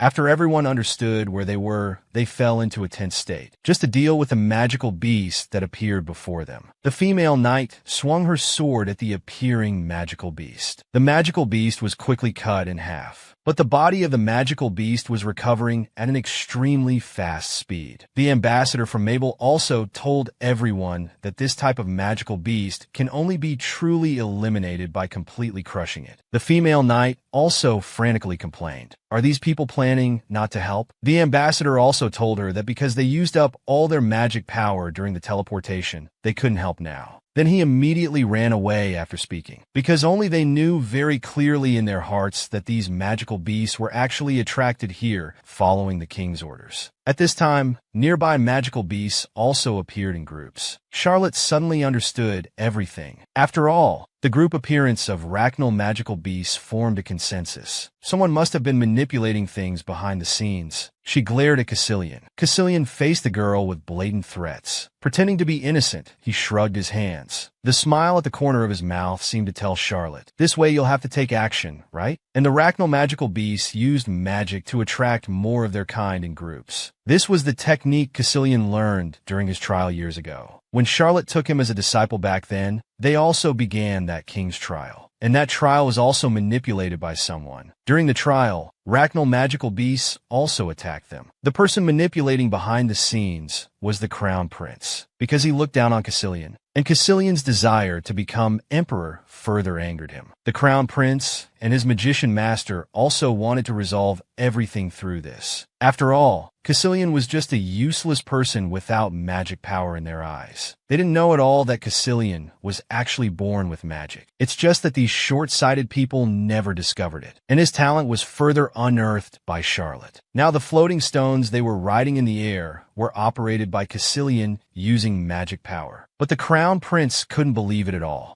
After all, this person he had always looked down upon suddenly became so powerful. His inner pride certainly wouldn't allow him to admit it. So he went to disturb Caecilian's spellcasting. The young Caecilian was not yet proficient in the newly learned magic. Under the crown prince's interference, he and the crown prince both fell into the valley full of magical beasts. For Caecilian's safety, Charlotte also intervened to save the two who had fallen. He had already investigated the truth of the matter. He hoped the crown prince could admit his mistake and apologize to Caecilian. But the crown prince was obstinate and refused to admit that he and his master had manipulated these magical beasts. Originally, considering his young age, he could still be taught. But the crown prince's lying behavior was very displeasing. Charlotte wouldn't indulge him. He would only save Caecilian. The crown prince, whose protection from Charlotte's magic barrier was revoked, was immediately attacked by the Racnal magical beasts. At the last moment, powerful magic was infused. The Racnal magical beasts were instantly killed. The crown prince was saved from the brink of death, but the fear in his heart told him to admit all his mistakes. At this moment, Caecilian finally realized how powerful his master was. And the story of his master's one strike, killing 9.9 billion Racnal magical beasts, was forever imprinted in Caecilian's heart. Now these magical beasts they summoned. Caecilian also wanted to recreate the scene to confirm the girl's identity. He understood that his master's actions were always reassuring. If the girl was his master, she would definitely kill these magical beasts in one strike. But the girl hadn't made a move yet. The Knights of the Klaus Empire's delegation quickly grabbed Charlotte and ran away. After all, there were too many of these magical beasts. The Mabel Empire people behind them, seeing this, frantically complained that the girl hadn't even made a move yet, and these people had already run away. They had no choice but to chase after Charlotte and the others to escape together. The Klaus group, seeing the fleeing Mabel magicians, also complained that they were all powerful magicians. They actually left their leader, the female knight, alone to cover the rear. The Racnal magical beasts were chasing. Everyone was fleeing. It was like a large-scale prey chase scene. A companion fell. As a comrade, they hesitated but went back to help. At this moment, they were like grasshoppers in a hot wok, jumping around everywhere. The Mabel delegation was even more bizarre. One second they said they had no magic power left. The next second they summoned powerful mounts to escape. Faced with this scene, Charlotte expressed that it was truly unbearable to watch. He understood that these magical beasts were secretly manipulated by his disciple, so he knew that Caecilian could also deal with these magical beasts. But this group of people didn't seem to intend to take action. Charlotte also didn't understand why they were doing this. Under the pursuit of arachnal magical beasts, everyone ran to a hill where the beasts couldn't attack. They finally slowed down and caught their breath. The dazed Charlotte was suddenly knocked down by a strong tremor. The troublemaking trio reflexively supported Charlotte, who was about to fall. But realizing what they did, they quickly let go. The Crown Prince also mumbled that he really resembled that person. But Charlotte, being over 100 years old inside, couldn't bear to watch these kids' antics. Meanwhile, the arachnal magical beasts were still trying to destroy the base of the hill. Everyone was at the edge of the cliff. There was truly nowhere to escape. Charlotte had to resort to the last method. He told everyone that there was a super powerful magician here. Hearing Charlotte's words, the Mabel trio widened their eyes. Could it be that the girl was really Lord Charlotte? Was he going to take action? Caecilian also turned his head with ill intent. How are you going to deal with them? Young lady, Charlotte had long wanted to teach this disciple, who kept pretending to be young, a lesson. He walked straight towards Caecilian. Without a word, he kicked him, saying, "Go solve it yourself if you want to pretend." Caecilian hadn't even reacted yet. Everyone was stunned by Charlotte's behavior. This girl was too bold. Caecilian, with a confused face, was kicked flying in the air. What he had been thinking was now even more certain. The young lady had 5 disciples, but none of them gave her peace of mind. As the eldest disciple, Caecilian was kicked off the cliff by Charlotte. Caecilian wasn't angry at all. He was even very happy, because he had once again confirmed the answer in his heart. But as bystanders, the onlookers' eyes were wide open in shock. As the great magician of Mabel, their own king had been kicked down. Just as they were about to confront Charlotte for an explanation, the ambassador had just grabbed Charlotte. But Charlotte used the momentum to throw him down as well. Until the moment he fell, the ambassador still didn't understand why the girl was so arrogant. But what the ambassador saw on Charlotte's face was a gratified smile. Charlotte then glared at the 2 remaining Mabel people. After 3 seconds, he decided to let them go. After all, in Charlotte's mind, the Crown Prince was just a kid, and the healing magician had no self-defense ability. Forget it, everyone hadn't yet recovered from Charlotte throwing 2 people off the cliff. But at this moment, a dazzling light burst from below the cliff. A powerful magical force erupted, and the arachnal magical beasts at the foot of the hill were all shattered. Everyone realized that the powerful magician Charlotte had mentioned was actually the 2 people he had just thrown down. At the bottom of the hill, Caecilian was secretly delighted, because at this moment, he had confirmed in his heart that Charlotte was indeed his master. But the ambassador beside him was very confused. What was this unserious king so happy about? Caecilian also told him that this matter could be concluded now. The hill where Charlotte was, due to the attack of the arachnal magical beasts, was about to collapse. Charlotte told everyone to knock down the opposite hill. Using magic to form a new path with the falling rocks, they could leave now. Everyone followed Charlotte's arrangement and began attacking the hill in front of them. The debris also fell towards the arachnal magical beasts below due to gravity. Everyone was extremely happy, releasing their pent-up frustration towards the arachnal magical beasts. As one of the parties involved, Charlotte certainly couldn't just stand by and watch. He took out the magic potion he had brought, but after he consumed it,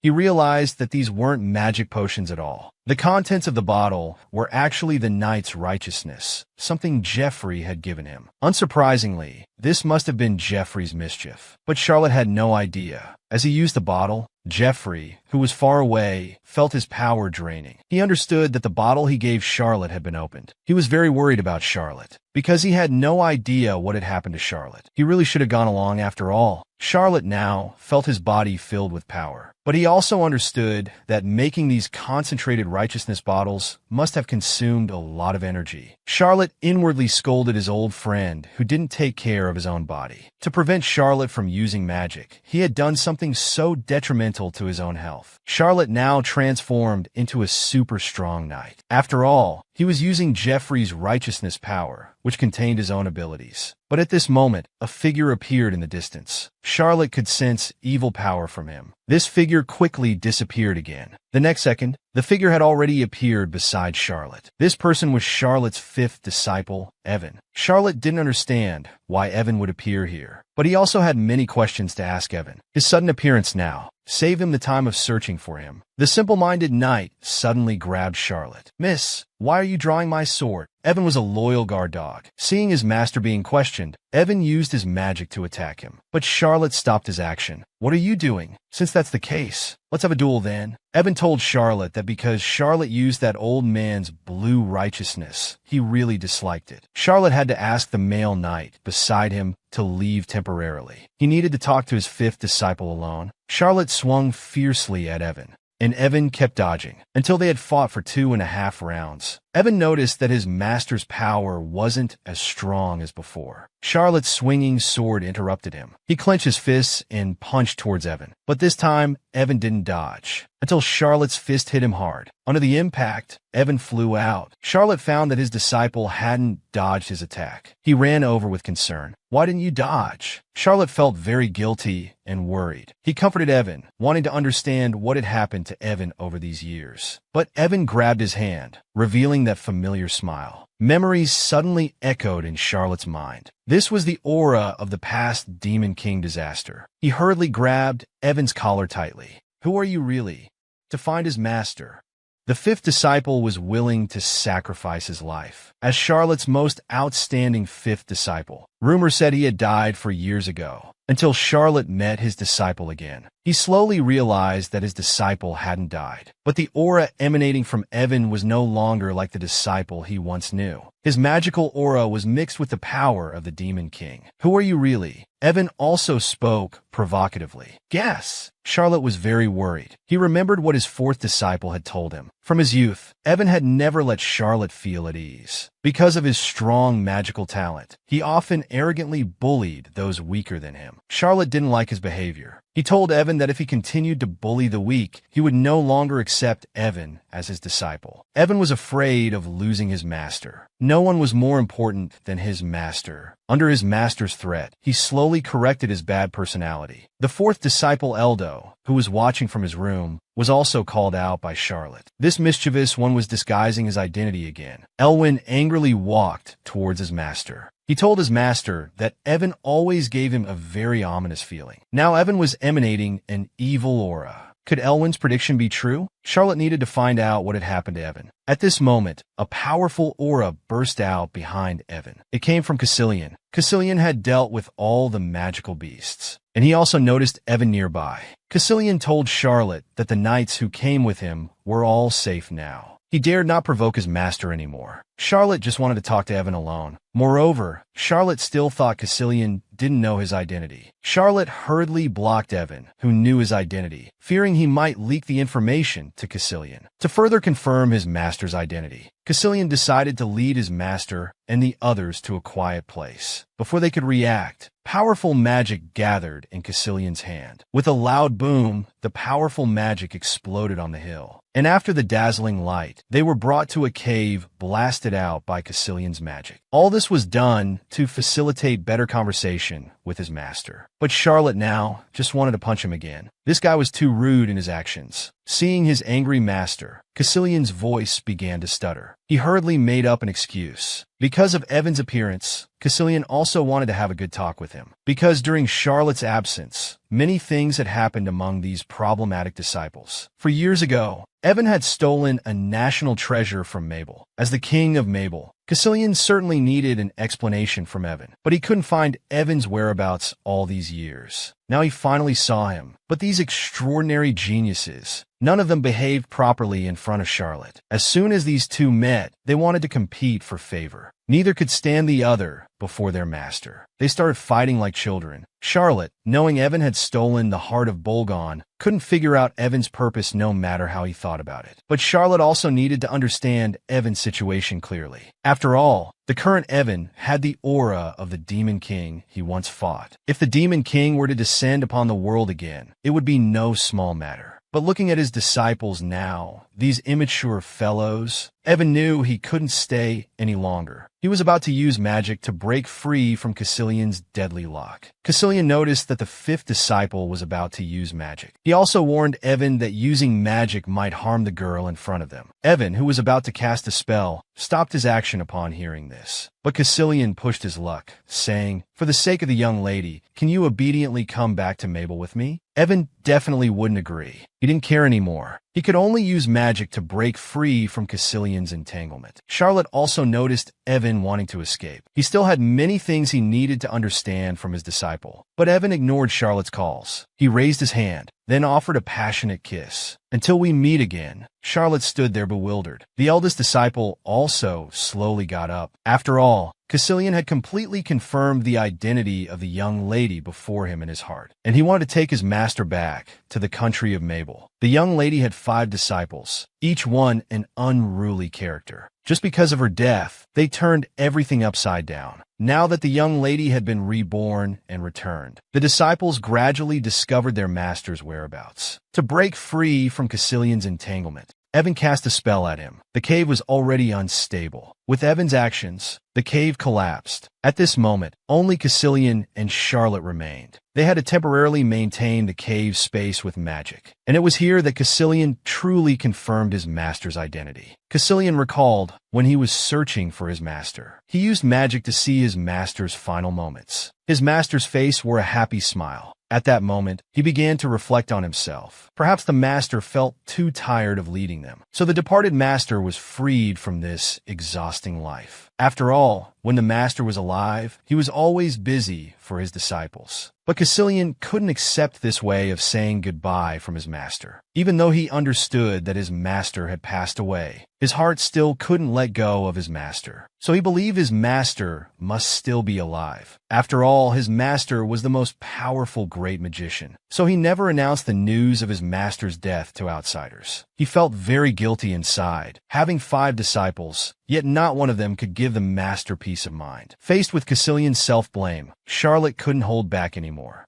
Over these years, how much hardship had the disciples endured? He told Caecilian that he didn't regret taking them as disciples. After all, it was the disciples' existence that made his previous life meaningful. And at this moment, Caecilian finally truly confirmed his master's identity. Caecilian now expressed that in this life, he would be his master's support, no longer letting his master live the exhausting life of before. Caecilian wanted to take his master back to the country of Mabel. And Charlotte also told Caecilian that they couldn't let their guard down. He understood his eldest disciple's good intentions, but hiding behind his disciple wasn't Charlotte's style. Moreover, Evan now emanated an aura of disaster. He feared that the old evil might resurface, and he couldn't just sit and wait for destruction. Until the two left the cave, they found that outside was already full of people. The Mabel Knight delegation outside, not knowing the specific reason, was scared and thought a war was about to break out. The female knight commander, already full of grievances, also ran fiercely to Caecilian's side. Now that all the magical beasts had been eliminated, they could finally properly greet the Mabel representative delegation. She clamored for an explanation from their king, and Caecilian, at this moment, no longer disguised his identity as the king of Mabel, when his true identity was once again revealed to everyone. The soldiers of Mabel all knelt down in salute. The Knights of Klaus also realized what was happening.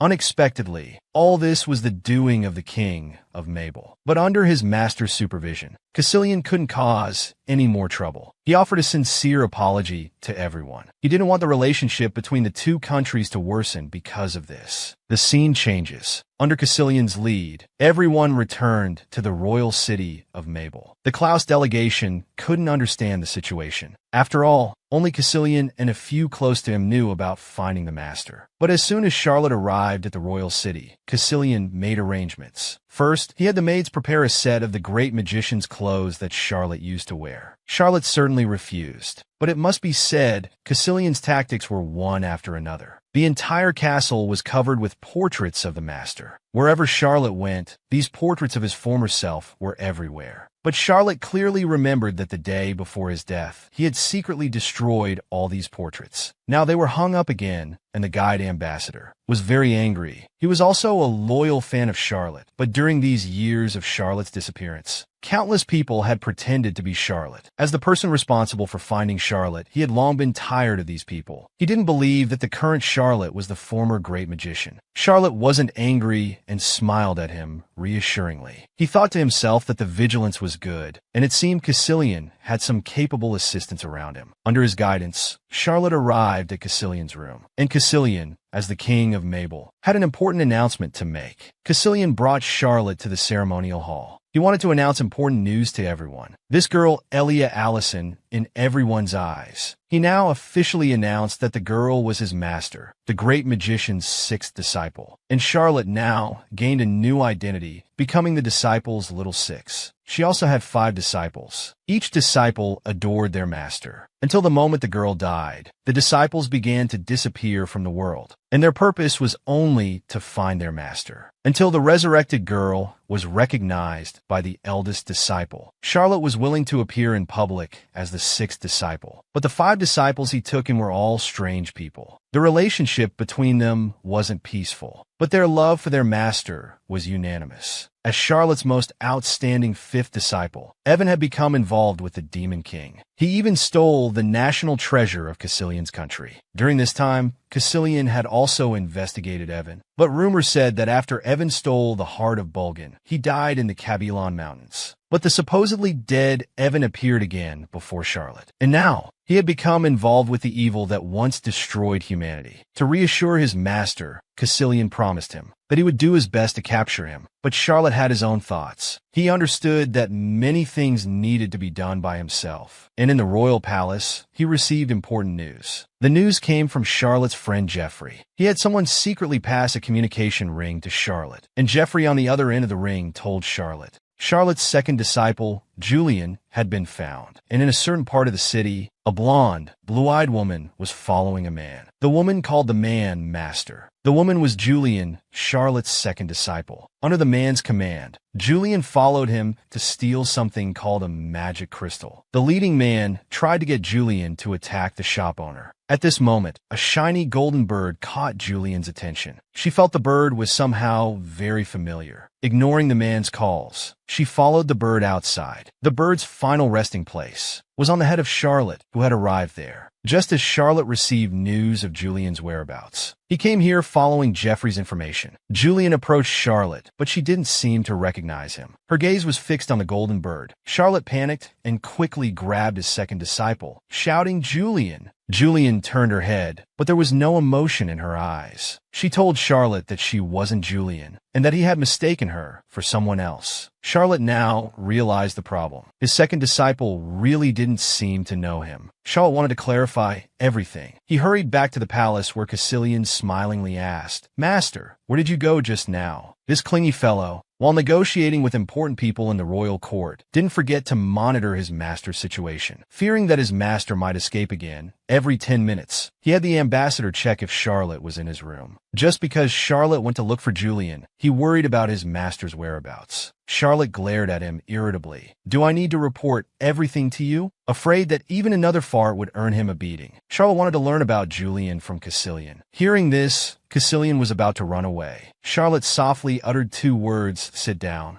Caecilian fearfully sat back down. Charlotte told Caecilian that he had seen Julian, but Caecilian was very surprised. He slowly said, "Is she still alive?" Julian had a nightmare every time she closed her eyes, and in the dream was her master. Because the master had been missing for 8 years, she missed him very much. Not being able to see her master now, she was in great pain, but memories with her master often lingered in her dreams, haunting her. She could only live in the pain of missing her master. Perhaps due to excessive longing for her master, Julian mistook the man for her master. Charlotte was very confused about this. To find out the truth, Charlotte inquired of his eldest disciple, who was now king. But Caecilian's words shocked Charlotte again. "Is she still alive?" This statement left Charlotte bewildered. He urgently asked Caecilian to tell him everything he knew about Julian. Caecilian honestly told his master during Charlotte's disappearance. Julian, in an attempt to see her master, had once destroyed half of the Phantom Forest. Caecilian had tried to go there to search for Julian, but Julian was the guardian spirit of the Phantom Forest. Without her permission, humans couldn't enter. He gathered some information from other spirits. They all said the guardian was gone, having fallen into a deep sleep due to exhaustion. After hearing the explanation, Charlotte slowly calmed down. It seemed Caecilian only thought Julian had died. But as the guardian of the Pantera Forest, she couldn't destroy the forest. After that, Caecilian had also organized magicians to investigate. His investigation results led Caecilian to speculate that Julian might have used time reversal magic. But this magic was extremely difficult to perform. These disciples never gave him peace of mind. In a corner of the city, Julian found that man again. She still called him Master. The man scolded her for suddenly leaving earlier. Not satisfied with just scolding, he slapped Julian. But Julian didn't get angry. She looked at the man's wound, feeling very distressed. The man said he would use healing magic to cure her. The man continued to deceive Julian. Only when I recover my memories can I help you regain yours. Night fell. Because of Julian's sudden departure during the day, the man took Julian back to the magic shop from earlier. This time he asked Julian to subdue the shop owner, just to find his magic crystal. After stealing the crystal, the man viciously threatened the shop owner. Then he fled with Julian. At this moment, Charlotte suddenly appeared. He had anticipated that the man impersonating him would return, so he had arranged with the shop owner to give them a fake magic crystal until the man and Julian returned to their lodging place. Charlotte followed the position of the magic whale, but due to his reborn body, he was no longer as strong as before.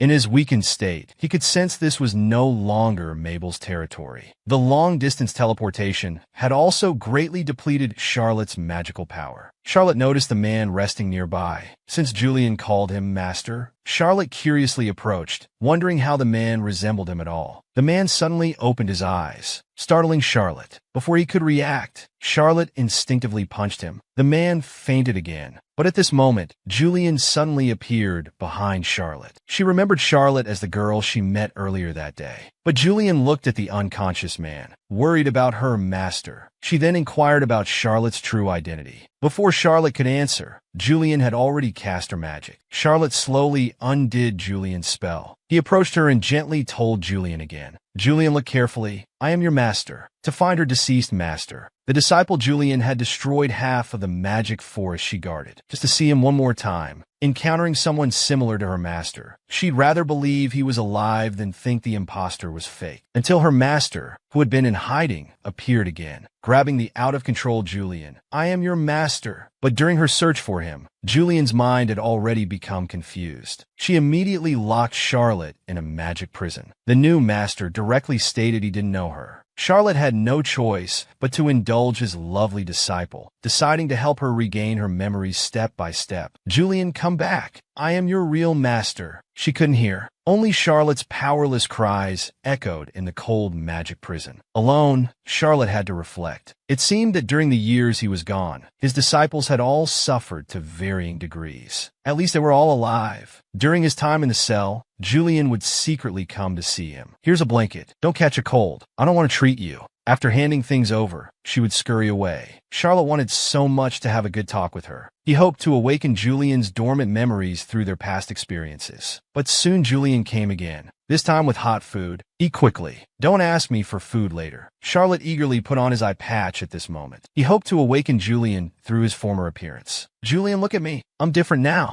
In the time that followed, Julian kept coming to visit him, each time bringing different things, hoping Charlotte would be more comfortable here. Unknowingly, the cold cell had become a proper girl's room. Even so, they still couldn't recognize each other as expected. This was perhaps the greatest punishment for Charlotte. But now his primary concern was to help Julian leave that evil imposter. Charlotte slightly raised his left hand. The powerful confinement magic array crumbled like powder. After all, he was the one who originally created this array. Meanwhile, the third disciple, Danmont, also arrived here, accompanied by his subordinate, Gilhart. Their purpose in coming here was to uncover the truth about those who had impersonated them. It turned out these imposters not only damaged their Black Club's image, but also imprisoned many humans here. Charlotte, who escaped from his cell, was also exploring this place. Cell after cell stacked up. He was sharing this information with Jeffrey through their mental link. At this time, the sound of wheels echoed in the corridor. Charlotte quickly used magic to conceal his presence. A group of people appeared in the corridor. It was the city guards. They seemed to be detaining someone. The eyes peering through the iron cage were as fierce as a beast's. Upon closer inspection, Charlotte realized it was his third disciple, that rascal Damont. How could a high-level grand magician like him be captured? As the detention cart passed by the invisible Charlotte, Damont's expression suddenly changed. He looked towards Charlotte's hidden position. Isn't that Master? How is he here too? Master, how are you here too? Can you see me? Noticing his boss's commotion, Gilhart turned to look back. Sensing the magical power, he approached Charlotte's position. Am I seeing things? Gilhart muttered to himself while reaching out to touch. No, there's really someone here. Charlotte had no choice but to withdraw his magic, slowly revealing himself. At the same time, Julian was lying to the fake master elsewhere. She didn't tell him about imprisoning Charlotte. After the fake master left, Julian rushed back to Charlotte's cell. That's when she discovered Charlotte had escaped. To help Julian regain her memory, Charlotte was now asking Gilhart for that eye patch, the one they used to make people wear who looked similar to him when searching for him. He hoped this eye patch he once wore could better awaken his second disciple. A violent shake suddenly struck. It seemed Julian was causing a commotion while searching for Charlotte. From Gilhart's words, he learned that Damont had deliberately gotten caught to quickly reach the basement. That's where the captured people were being held. To prevent Julian and Damont from fighting when they met, Charlotte's primary task now was to find their location. Before he could find them, Julian appeared at Damont's location. She slowly approached the detention cart. Have you seen a petite woman with golden pupils and light golden long hair? Her voice is very gentle. I'm looking for her. If you find her, you absolutely must not harm her. At this moment, her eyes glanced to the side. She also saw Damont locked in the cage. In that instant of eye contact, Damont recognized the disguised Julian. But Julian, with her confused memories, didn't recognize him. Such a stupid-looking face couldn't possibly be who I'm looking for, she said, and turned to leave. Damont now understood why his master had come here. He unconsciously said, "So Master came here for her." Hearing Damont's words, Julian whipped her head back. What do you mean by that? Disciples jealous of their master's attention wouldn't reveal the master's true information. Julian's powerful magic immediately burst from her body, violently knocking the cage to the ground. You'd better explain clearly, or I won't let you off. Seeing Julian so upset, Damont seemed to guess the situation. He also sternly warned Julian, you'd better come to your senses. Don't do something you'll regret. Emotion. At this moment, flashes of images appeared in her mind. It was Damont as a child. He was leaning against Charlotte. Julian would always deliberately cover his head. After calming down, Julian immediately asked Damont, "Were you only this big before?" She was about to tell her master, which completely confused Damont. The master you're talking about now is definitely not my master. Hearing the word master, both seemed to trigger a key word. They immediately started arguing like little kids. That's my master. No, it's not your master. It's not my master. He's been my master since I was born. Well, he's been my master since the universe was created. As the two argued without resolution, a powerful tremor caught their attention. It turned out to be the commotion caused by Gilhart on the other side. This made Charlotte complain frantically. I told you to dispel the magic array here. Why are you smashing the wall? That's a 5-layer overlapping array. I'm not as skilled as the boss. I can only forcibly break it. But Gilhart also realized that the basement entrance his boss had trouble finding, this woman in front of him found in an instant. As expected of Charlotte's sixth disciple,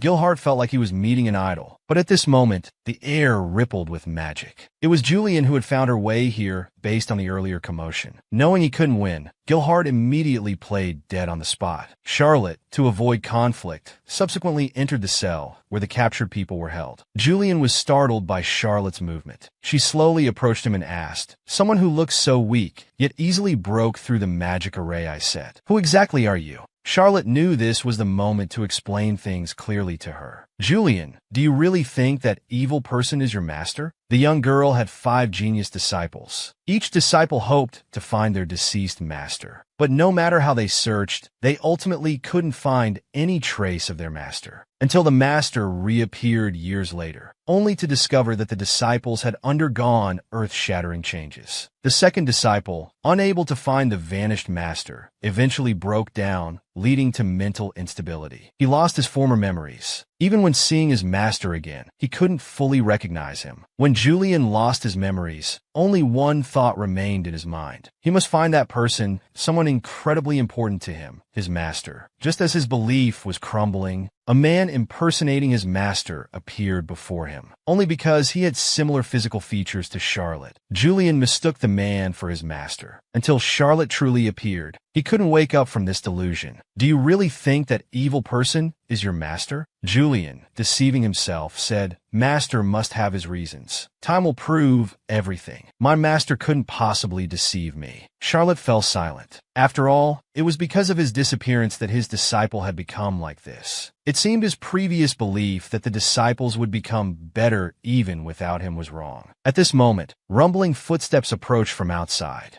The patrolling guards outside, hearing the commotion, were coming this way. Fortunately, thanks to Julian's quick talking, they didn't pay much attention. But meanwhile, on the other side, that imposter was plotting a secret unknown to others. He was seen throwing magic crystals into a refining device, muttering constantly, "Even magic crystals are useless now? I've already used so many." A man responded to him, "Magic crystals no longer satisfy him. He needs more powerful energy, like from a grand mage or someone similar." The man, just learning of the commotion outside, left this place. When he reappeared, he had already arrived where Charlotte and the others were. He inquired about the situation here from his subordinates. The subordinate truthfully reported that there might be other intruders here. "Did you hear that, Riel? Why are you still standing there? Go catch them quickly." The man glared fiercely at Julian in the distance. Seeing Julian motionless, he lowered his voice. "Is there someone behind you?" Seeing Julian still not moving, he gestured and said, "Move aside." But Julian calmly said, "Master, I remembered something. I recall you sleeping with a child once. I was there too." Julian tried to get the truth from the one he now believed to be his master. But the impostor paid no attention to Julian's inquiry. He fiercely ordered, "I told you to move aside. This is an order." A heavy slap landed on Julian's face. The sound of the slap echoed throughout the prison. "I told you to move aside. Didn't you hear me?" Julian didn't resist. But as his master, how could Charlotte stand by and watch coldly? He vanished from the cell in an instant. When the golden light appeared again, Charlotte's figure had already arrived outside the cell. The impostor was forcefully pinned to the ground by Charlotte. All the surrounding guards were also casually immobilized by him. "You wet behind the ears brat. How dare you bully my disciple?" A 16-year-old girl gets married for the first time, having to bear the burden of her race, marrying a man she doesn't love. However, entrusting her fate to her race, the girl is rewarded with betrayal. In the end, it was the master's appearance that saved her from this miserable life. "Hello, we just met, didn't we?" This was their first encounter. Charlotte extended a helping hand to Julian. With one question, she probed the deepest answer in his heart. "You clearly don't like this marriage. Why did you agree to it? Didn't you come here to see the guardian of the Phantom Forest? The marriage has nothing to do with you." Charlotte ignored his words and continued to lean her whole body closer. "So why is it you?" That leader became the guardian of Phantom. After saying this, she vanished in a flash of golden light, leaving a bewildered Julian to ponder alone. However, shortly after Charlotte left, Julian's leader appeared. He brought a pot of hot tea, claiming it was to help Julian sleep, but in reality, the tea contained a drug to keep him unconscious. Julian had no suspicions towards him. He gulped down the tea in one go. When he woke up again, he heard whispers around him. From their words, he learned that the person he was forced to marry actually had a terminal illness. The main reason for marrying Julian was to use him as a medicine to prolong his own life. Learning this news, Julian was furious. Then the man's next words shocked Julian even more. It turned out their true intention was to turn the elves into slaves, not to bring peace between the two sides. He swung a heavy punch at the arrogant man. Fighting against the strong effects of the drug, he tried to report this news to his people. Julian, who hadn't run far, quickly encountered the leader. But after telling him everything, Julian realized that his leader was the mastermind. He knew the truth all along. Julian himself was just a bargaining chip, used to exchange for the happiness of some of their people. Sacrificing one person to let others achieve the life they desire. Why not? Julian was unwilling, but after being drugged again, he closed his eyes once more. When he woke up, he was already in shackles. Fortunately, these simple magic locks were no challenge for him. With his own powerful abilities, Julian broke free from the shackles and escaped to the window. Reaching the window, he realized there was no way out. He was being held in the highest building. In his weakened state, falling would mean certain death. Remembering how he wholeheartedly wanted to improve his clan, only to be abandoned by them. If he were caught now, endless torture would await him. Julian felt utterly helpless. He didn't know what to do. Just when he was at his most desperate, a gentle voice came from below. "Jump down. Don't worry. I'll catch you." Julian, who had fallen into darkness, finally saw a ray of light shining for him. With Charlotte's gentle calls, Julian chose to jump. Then, a powerful golden light transformed into soaring wings, safely bringing Julian down from the air. "Very good. You did excellently." Charlotte slowly helped him down. "To get the seed of the Panem Forest, I left for just a moment. Had I known this would happen, I should have stayed by your side." At this moment, the group pursuing Julian also arrived. Now with his master protecting him, he was no longer someone anyone could bully. Charlotte told Julian that becoming the guardian of Panem wasn't something one could just decide to do. There was only one condition for becoming one. That was to gain the approval of the Panem Forest seed. Charlotte placed the seed in his hand. Soon, powerful elven power burst forth from within Julian. The new, true guardian of the Panem Forest was born. Only then did the former leader realize that he had never truly become the guardian. Now, the true guardian of the Panem Forest was being born right before his eyes. Those evildoers still hadn't changed their ways, vowing to fight Charlotte's group to the death. Poor fools. They had no idea that standing before them was the most powerful magician who once saved the entire continent. The very being they had always revered. "Lord Eleanor, do you want to reveal your identity?" "No need. We don't even have to lift a finger here. Under the powerful elven force, everyone is under Julian's firm control. Those who once tried to frame him all met their end here. After everything was over, Julian quietly sat on a rock. It felt as if half of his life had been emptied. As he faced an uncertain future, Charlotte approached and draped her cloak over his head. "It's all right. Everything's over now. Julian, I know a wonderful place. The sky there is more beautiful than here, the environment is better, and it's a vast forest." Just as Charlotte was about to leave, she suddenly realized that Julian had, at some point, quietly tied himself to her. Looking closely, she saw he was secretly crying. It seems this experience had truly shaken him. Charlotte continued, "Julian, if you're willing, would you like to come with me?" Julian agreed without hesitation. From then on, he began his new life. Eventually, he became Charlotte's second disciple. But now, he had forgotten all these past events. He mistook an impostor for his master. Seeing her disciple being bullied, Charlotte wasted no time and pinned the impostor to the ground. The familiar voice and appearance, along with that warm golden magic, finally awakened Julian's dormant memories. At this moment, she also lowered the bow and arrow she had raised. The arrow quickly flew out. As the persistent impostor was shot down, "No one can bully my master." The brown hair turned back to golden. Julian revealed his true appearance. He hugged Charlotte tightly. His master had finally returned. "Master, I've missed you so much." The sage had 5 genius disciples, mastering the world's strongest magic. She was revered by everyone. Yet after death, she was rejected by magic and resurrected as a single virgin. And those 5 genius disciples of hers, during her absence, had turned the world upside down.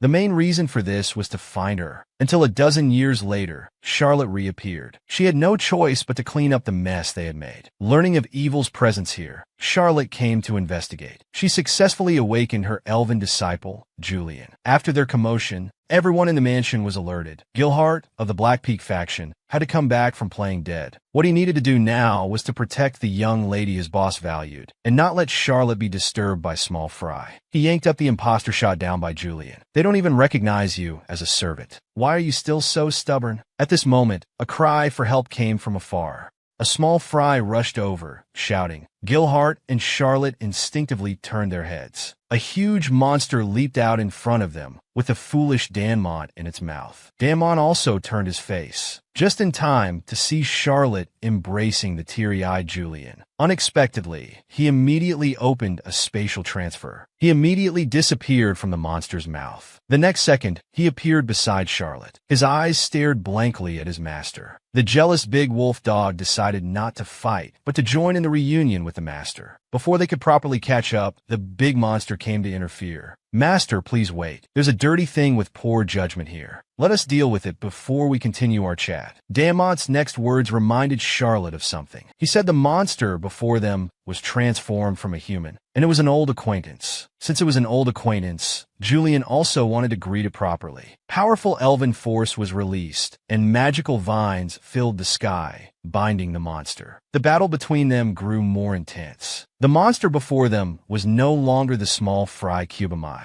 With a forceful twist, Julian's advanced magic was broken. Charlotte watched quietly from the side, her mind working rapidly. She firmly believed that her fifth disciple couldn't have turned into the monster before her, but everything happening must be related to Evan. Therefore, Evan must be nearby. The monster attacked Charlotte. Just as its claws were about to reach her, a powerful force swept in from nearby, cutting the monster's claw in half. It was Evan, Charlotte's fifth disciple, who appeared. The big monster immediately revealed its true form. Finally turning into human form, it stood beside Evan. A chuckling laugh echoed in their ears. That was quite harsh. My poor right arm. On the other side, Charlotte's trio also reacted. Damon immediately questioned Evan. Why are you here? And that strange fellow who appeared in Aventa before. What have you been doing all this time, Evan? Now, this small mansion gathered the most powerful magician and 3 of his disciples. The mysterious person grinned and continued to chuckle, big and small. The next second, he was struck by Julian's magic sword. The master gave a low command, and the two immediately assumed battle stances again. With a whoosh, the mysterious person was hammered away by Danmont. Let you chuckle. Hurry up and confess everything obediently. Then you can go die. Charlotte asked Julian beside her. Have you seen Evan here before? Julian told his master that this was the first time he had seen him since being here. Meanwhile, Charlotte's footsteps moved closer to Evan, step by step. Then Evan, do you know everything that happened here? Including Julian being deceived and humans being captured. But Evan didn't answer. He directly told his master that what they were looking for was right under their feet. This troublesome guy was still so troublesome. Charlotte reached out to him. It's not too late to turn back now. I will help you solve everything that's happening to you, Evan. The usually frantic Evan only remained calm for a moment. He immediately grabbed Charlotte's outstretched hand. I hope your hand will only reach out to me alone. Julian behind them got jealous and angrily shouted, Let go of Master! Evan pulled the Master into his arms, making her blush and dodge away. But what he said next completely awakened Charlotte. If I say that everything here was orchestrated by me, would you forgive me? Would you hate me? Answer me quickly. The Master felt this familiar sensation. Wasn't that the aura of evil from before? And her Evan would never call her Master in front of her. Finding the Master, he paid with his own life. Yet their reunion was to be a bloody battle. Only because the Master once again sensed from Evan the power that once destroyed the continent. Evan never calls me Master. Golden magic exploded. Charlotte struggled free from Evan's embrace. This powerful magical disturbance also made Julian extremely worried. A huge roar was heard. The mysterious person was stomped to the ground by a large foot. It was Danmont, who had quickly resolved the battle on his side. The next second, his fierce gaze turned towards Evan's position, indicating his anger at Evan's earlier action of pulling the Master into his arms. Charlotte interrupted their conversation, continuing to question Evan about the evil information. When you said what I was looking for is right below, what did you mean? Evan looked at his right hand that the Master had held, falling into a brief contemplation. You've been searching for traces of evil, right? It's actually fragments pieced together from evil remnants, mixed with the greedy power of foolish believers. Since you wanted it, I had to bring it up for you. Among these, it contains the power of the evil that once destroyed the world. Its emanating aura, even great magicians like them feel uncomfortable, let alone ordinary humans. The suffocating feeling instilled fear in them. Under Charlotte's arrangement, Julian and Danmont were responsible for protecting the humans, while she alone had to bring Evan back to the good side. I ask you,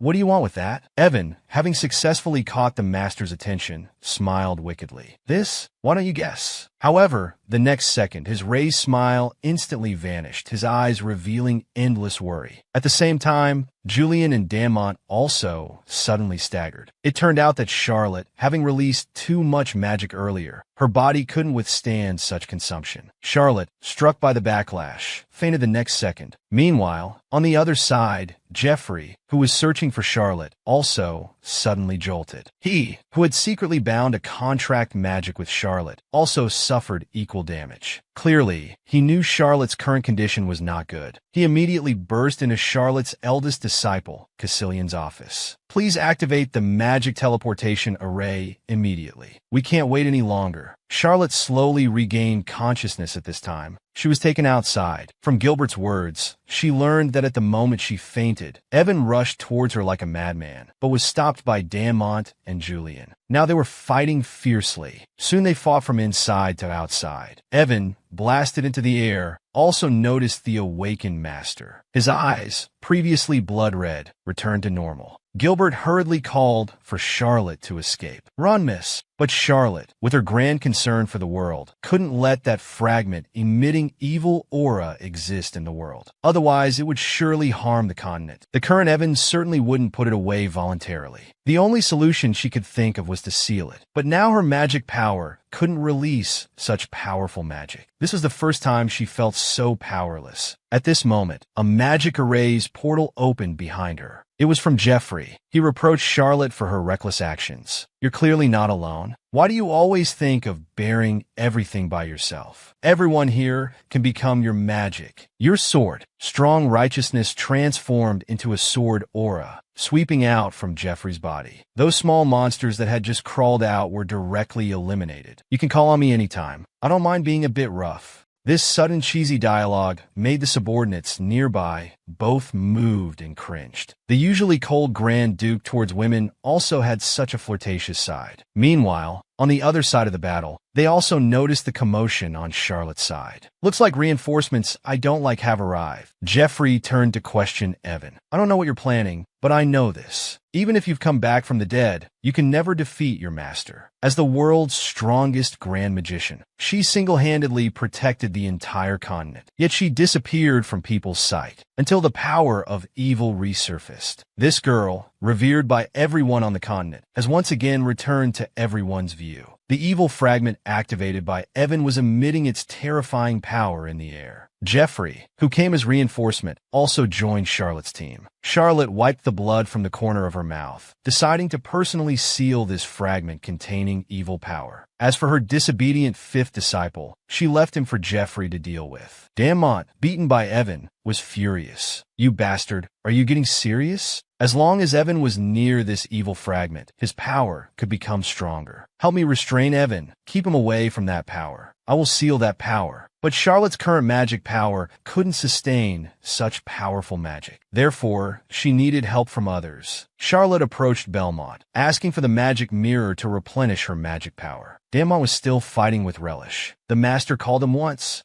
and the next second he instantly appeared by her side. As for Evan, Jeffrey could handle him. Finally, a chance to teach you a lesson fair and square. The battle between them was about to erupt. Jeffrey raised his sword, with powerful righteousness gathering in his hand. He teleported right in front of Evan. Actually, I disliked you from the first time I saw you. The powerful sword aura shook the entire space. Even the flow of magic power changed. Charlotte gathered the entire team, methodically assigning tasks to everyone. The royal magicians were responsible for casting the magic array. Gilbert and others were in charge of eliminating newly emerged monsters. Damont was responsible for helping to contain that power. Soon, a powerful magic array appeared beneath Charlotte's feet. Everyone was responsible for standing in a specific place, providing strong magic power for Charlotte's spell. This powerful array was something even Belmont, a high-level magician, had never seen before. This wasn't something one could learn just by reading a few textbooks. At this moment, he finally understood why the Grand Duke could be so respectful to her, and why those disciples of Charlotte, who were several times stronger than him, all obeyed her. This was no sixth disciple of Charlotte. Even he, who had been kept in the dark, could realize that the girl before him was none other than the Charlotte he had always revered. Charlotte's magic array was rapidly deploying. Everyone's magic power flowed through the array, continuously pouring into her. The complexity and strength of the array once again shocked everyone. The magicians within could only keep marveling while ensuring they made no mistakes, contributing their power as much as possible. The sealing method varies depending on what is being sealed. For the colossal entity before them, Charlotte needed to prepare a channel. Finally, guide it into the sealing chamber. Only then could it be truly sealed. Fortunately, the royal magicians of Mabel were quite skilled. Charlotte's super strong array was also smoothly executed. A powerful beam of light opened from the array. The strong sealing magic directly attracted the evil fragment in. After completing all this, Pfeffer's physical condition still couldn't keep up with Charlotte's consumption. As she turned around, she noticed Belmont. Observing his strong intuition and skilled magic practice, she thought this child might become a new grand magician in the future. So she chose to entrust the remaining finishing work to Belmont in the array. Belmont noticed Charlotte. Seeing her, he became nervous, his heart racing. Suddenly, Charlotte charged towards him with great momentum. Frightened, Belmont couldn't help but reflect on himself. Was he being held accountable for once saying he wasn't Lady Charlotte's nephew? There was a whoosh sound. The imposter was directly blasted away by Charlotte. It turned out that this sixth one wanted to sneak attack. For this unrepentant fellow, Charlotte decided to teach him a good lesson. The young woman had 5 genius disciples. Each disciple became a powerful existence in the world. To find their deceased master, the 5th disciple even risked his own life. Charlotte, who reappeared now, pinned down the person impersonating her. She decided to teach him a good lesson. With just a wooden stick, you still want to harm others? You should know better and find a chance to quietly escape. But you're still unrepentant coming back again. This guy seemed to not yet realize the seriousness of the situation. He had just snuck away, intending to get that evil power to take revenge on Charlotte. Unexpectedly, before he could get it, Evan had directly taken it. The unlucky guy only realized when he came up that the power he craved was already controlled by Evan. Observing from afar, he also learned Charlotte's true identity. He wanted to sneak attack, but was caught by Charlotte again. The imposter begged pitifully, "Please give Yuri back to me. You don't lack anything anyway. Just give him to me for 2 years. I'll return him to you then. I really need him." This childish request directly angered Charlotte. Yuri is a person, not an object. No one can decide where he goes. Even if Yuri sees you again, he'll definitely come to settle scores with you. Stop daydreaming. But a strange aura emanated from the imposter. Grand Magician, so you're still alive? You look so pitiful now. The imposter's appearance changed. His pupils emitted an uncomfortable aura. He laughed stutteringly. That person has already been resurrected. What person? Explain clearly. And who exactly are you? During Evan's youth, his personality was like that of a beast, full of wildness. He would fight anyone he disliked. Because of this, Evan with his bad temper was always disliked. Only Charlotte chose to accept this young man, giving him a chance at redemption, letting him walk out of his lonely life. And Evan, who sneered at everyone else, was only loyal to his master Charlotte, following her like a little dog. The gentle Charlotte was like an old mother, patiently teaching him how to be a person. She cut his long black hair for him, successfully taming him. Evan also became Charlotte's 5th disciple. However, Evan never called Charlotte master, always directly calling her by name. Before taking Evan as a disciple, the Fairy King had warned Charlotte that she would regret taking him as her disciple in the future. Even Jeffrey hoped she would consider carefully. This 5th disciple might bring her trouble. Charlotte followed her own thoughts. If she couldn't save even such a young man, how could she deserve the title of the world's strongest grand magician? But now Evan reappeared, and Charlotte sensed an evil aura from him. The brat even told her directly that he wasn't Evan. Could the prophecy from back then really come true?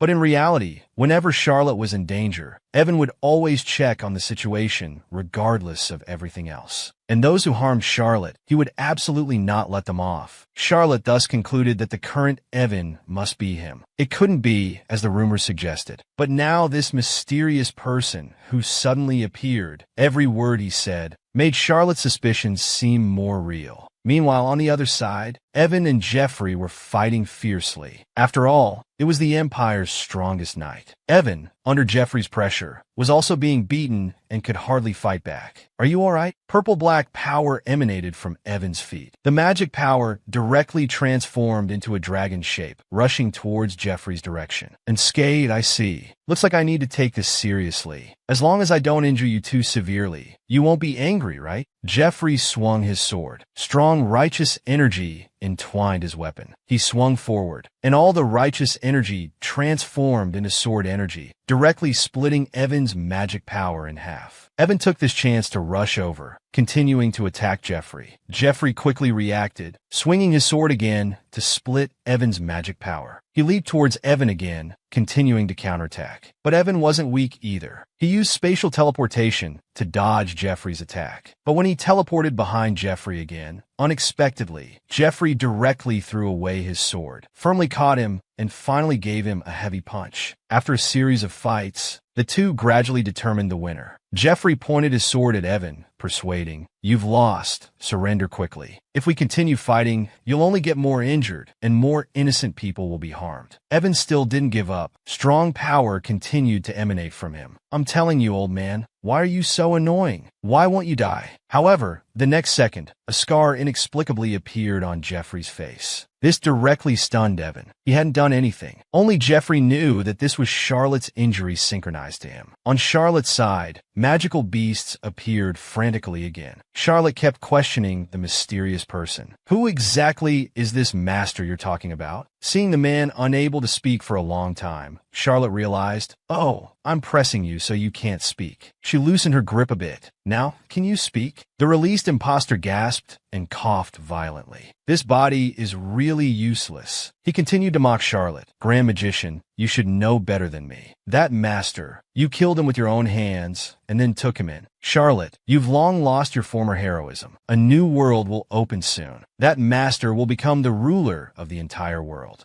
And now you go and die." Saying this, the imposter grasped the magic cocoon in his hand, wanting to directly take Charlotte's life to assist in the resurrection of the great Demon King. This sudden change caught Charlotte off guard. As the imposter's blade was about to reach Charlotte, Evan instantly appeared in front of her. He fiercely grabbed the magic sword in his hand. The fear produced by blood lineage suppression made him retreat abruptly. Evan then turned to check on his master's condition. He also saw the scar on Charlotte's face. The next second, powerful energy burst from him. The mysterious power on the imposter's body was rapidly dissipating. His voice began to tremble involuntarily. I'm sorry I shouldn't have attacked. Please spare me." However, what greeted him was Evan's fierce kick. "You dare. You really don't know your place." The mysterious aura on the imposter's body directly dissipated into the world. The imposter's consciousness also returned to normal. Charlotte watched all this, not understanding what was happening. Before she could go and ask, Jeffrey quickly caught up. "Sorry, he went crazy for a moment. I couldn't keep an eye on him." And that malicious power, under Belmont's operation, was gradually being wrapped up. Finally, it was successfully sealed in the sealing room. After this incident, Belmont gained even more respect for Charlotte. A powerful advanced sealing technique. She was able to cast it effortlessly without any preparation. As the evil fragment was sealed, the magical beast here also instantly disappeared, and the disciples present immediately rushed back to Charlotte's side, afraid that something might happen to their master again. But when these troublesome disciples gathered, they couldn't stand others vying for their master's attention. Julian and Don Monte's verbal battle immediately began. Dan Monte wanted to find who hurt Charlotte's face, but couldn't find anyone, while Julian, seeing his real master again, was overwhelmed with emotion. The poor imposter witnessed their reunion and was so angry he lost his breath. Finally, the trouble that needed to be resolved was naturally Evan. Looking closely, Evan's eyes had turned red again.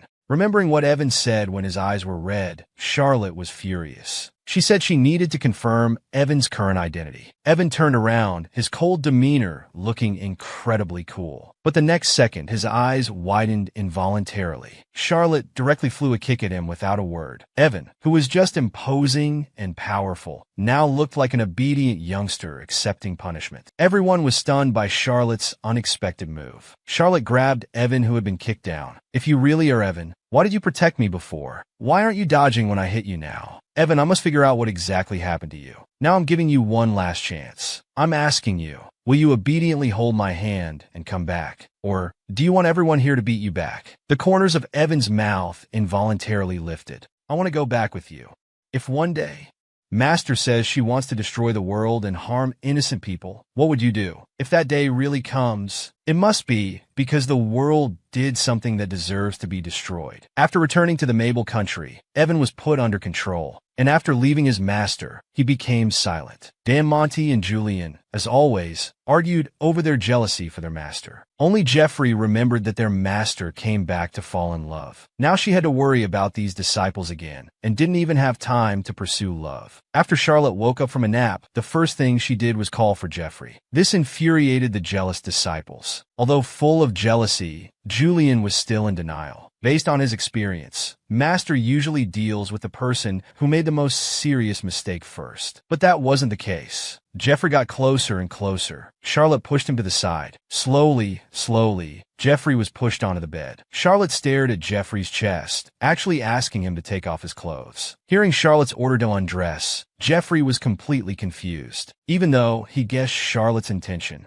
he still started to act, slowly removing his tie, coat, and shirt. Jeffrey revealed his sexy muscles, but Charlotte was already impatient. She snapped her fingers. Jeffrey's clothes instantly exploded. He hurriedly covered his grape seeds, showing Charlotte the golden light, until Charlotte drank the righteous potion he gave her. Jeffrey immediately revealed his true form. Charlotte hurriedly walked forward, carefully examining the formation on Jeffrey's body. As a great magician, Charlotte knew better than anyone what this was. It was a contract formation that had been banned for over 100 years. In the past, nobles created this formation to control slaves. If the noble died, the slaves would also die. If the slaves died, the noble wouldn't be harmed at all. But now, Jeffrey had used it on himself and Charlotte. If Charlotte died, he would die too. If Charlotte was injured, he would be injured as well. Charlotte didn't understand why a Grand Duke of the Empire would do such a thing. Jeffrey had no choice. He looked at Charlotte lovingly, placing her hand on his chest. He knew he had almost lost her. If Charlotte hadn't come to find him, he might not have known that Charlotte had left this world. Jeffrey would have continued as usual, eating, sleeping, and passing time boringly. Although Charlotte had left a will for her disciples to inform Jeffrey after her death, Jeffrey knew that if Charlotte really left this world, his life would have no meaning. So he made this contract with Charlotte just to let her know that she was his entire world. Jeffrey was about to confess his love to Charlotte when suddenly, with a loud bang, the door was smashed open. Charlotte's two disciples walked in and saw the scene before them. They were stunned. A man and a woman alone in a room, naked, was too unbearable to look at. Afraid of angering his master, Damani quickly distanced himself, saying, "I only came to stop Julian." But Charlotte was more concerned about Jeffrey. Looking at the ring Jeffrey had given her before, she couldn't help but wonder. This ring could not only transmit sound from afar, but also replenish magic power. In the entire continent, those who could make such a thing were few. Moreover, this person could also help Jeffrey perform the contract formation that had been banned for over 100 years. Someone this powerful, Charlotte must know, but she couldn't remember who it was at the moment.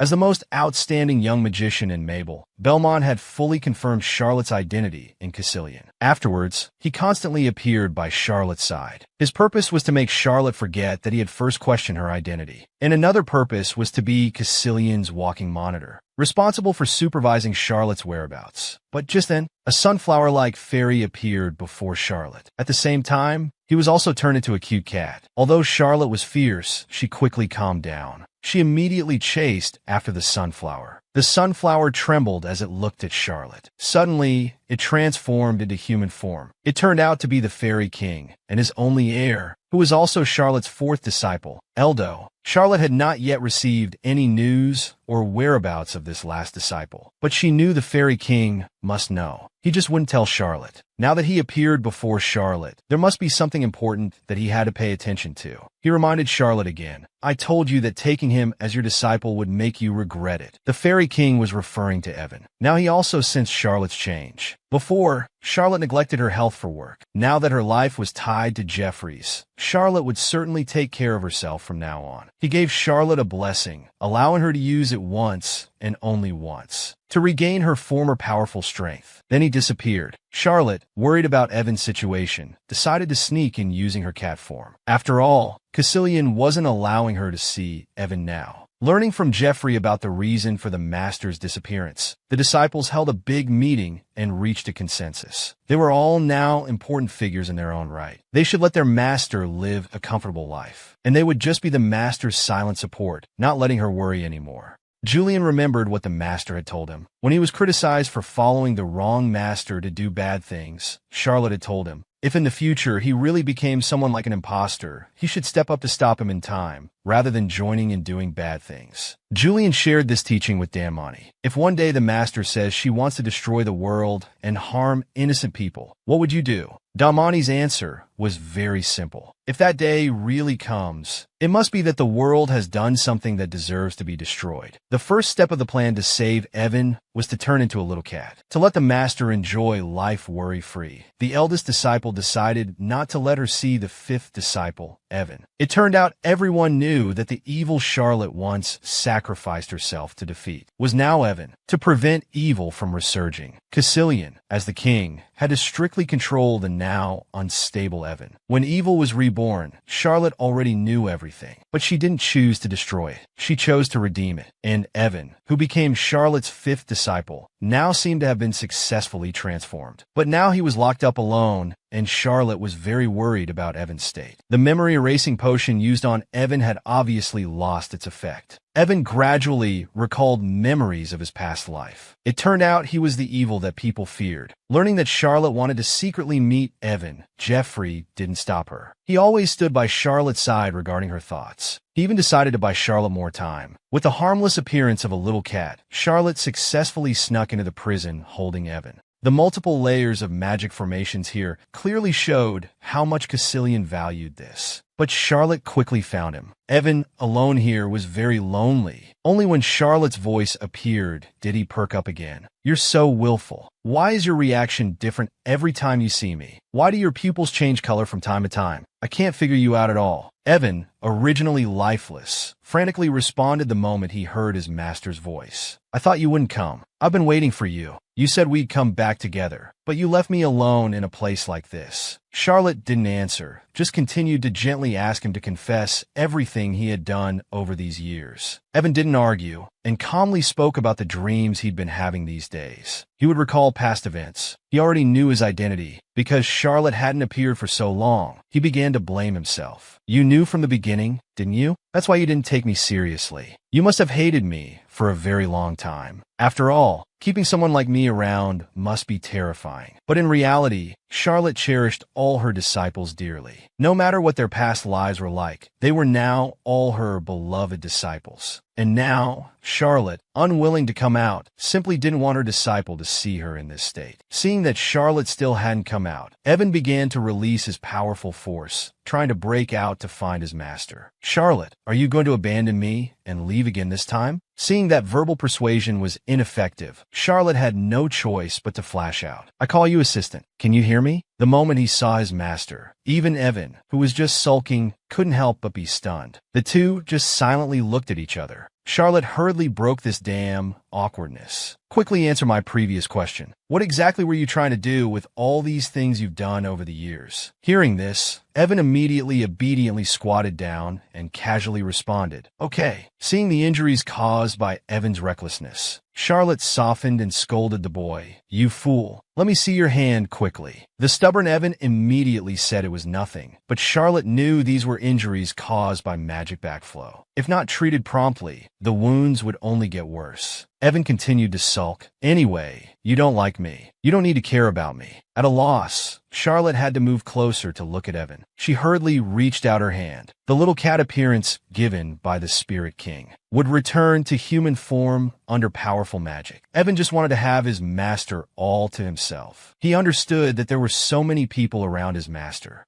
Now, knowing his identity was once the evil, he was more worried that Charlotte would dislike him because of this. He was afraid of losing his master because he knew that in this world, only his master was so kind to him. But when it came to stealing Thorgon's heart, Evan started to be cheeky. He told Charlotte that he had already died once in the Kabylon Mountains. While catching Charlotte's attention, he didn't explain the matter completely. Charlotte hurriedly grabbed his clothes and headbutted him hard to teach him a lesson. Unexpectedly, Jeffrey, who was stalling for time on the other side, quickly covered his forehead and cried out in pain. When he looked up, his forehead was also swollen and red. Caecilian, not knowing what was going on, also guessed Jeffrey's intention. Jeffrey immediately relayed Charlotte's original words. It seemed that only her words could be heard by her disciples. That was to let Evan go to the Klaus Empire, which was also Charlotte's intention. At this time, Evan, who was hit by Charlotte, pretended to be dead lying on the ground, wanting his master to pat him. Stop pretending. I'm in pain too. For this troublesome fifth disciple, Charlotte also expressed that she couldn't be bothered to ask anymore. She would investigate all of this herself. Unexpectedly, Evan started to play tricks. He continued to pretend to be unwell. Charlotte, worried about him, wanted to check his condition, but she was pulled forward by Evan. Then she was pressed down on the ground. Their fingers intertwined tightly. Charlotte, I missed you. I've missed you for a very long time, Master. Without necessary harm, this was the first time he stood up to refuse the request his master conveyed to him. The fifth disciple pressed Charlotte down on the ground. Charlotte, I missed you. After softly venting all his emotions, he tiredly lay on top of Charlotte, only because he missed his master so much. During the time waiting for his master to come, he hadn't slept at all. While he was asleep, Charlotte quickly bandaged the wound on his hand. Belmont, who sensed the commotion in the prison, rushed over. The moment he saw Lady Charlotte, he couldn't help but widen his small eyes. When on earth did this lady arrive here? Charlotte also told Belmont without hesitation that she was going to break Evan out of jail, and Belmont had one and only one choice. That was to help them break out of jail. Meanwhile, on the other side,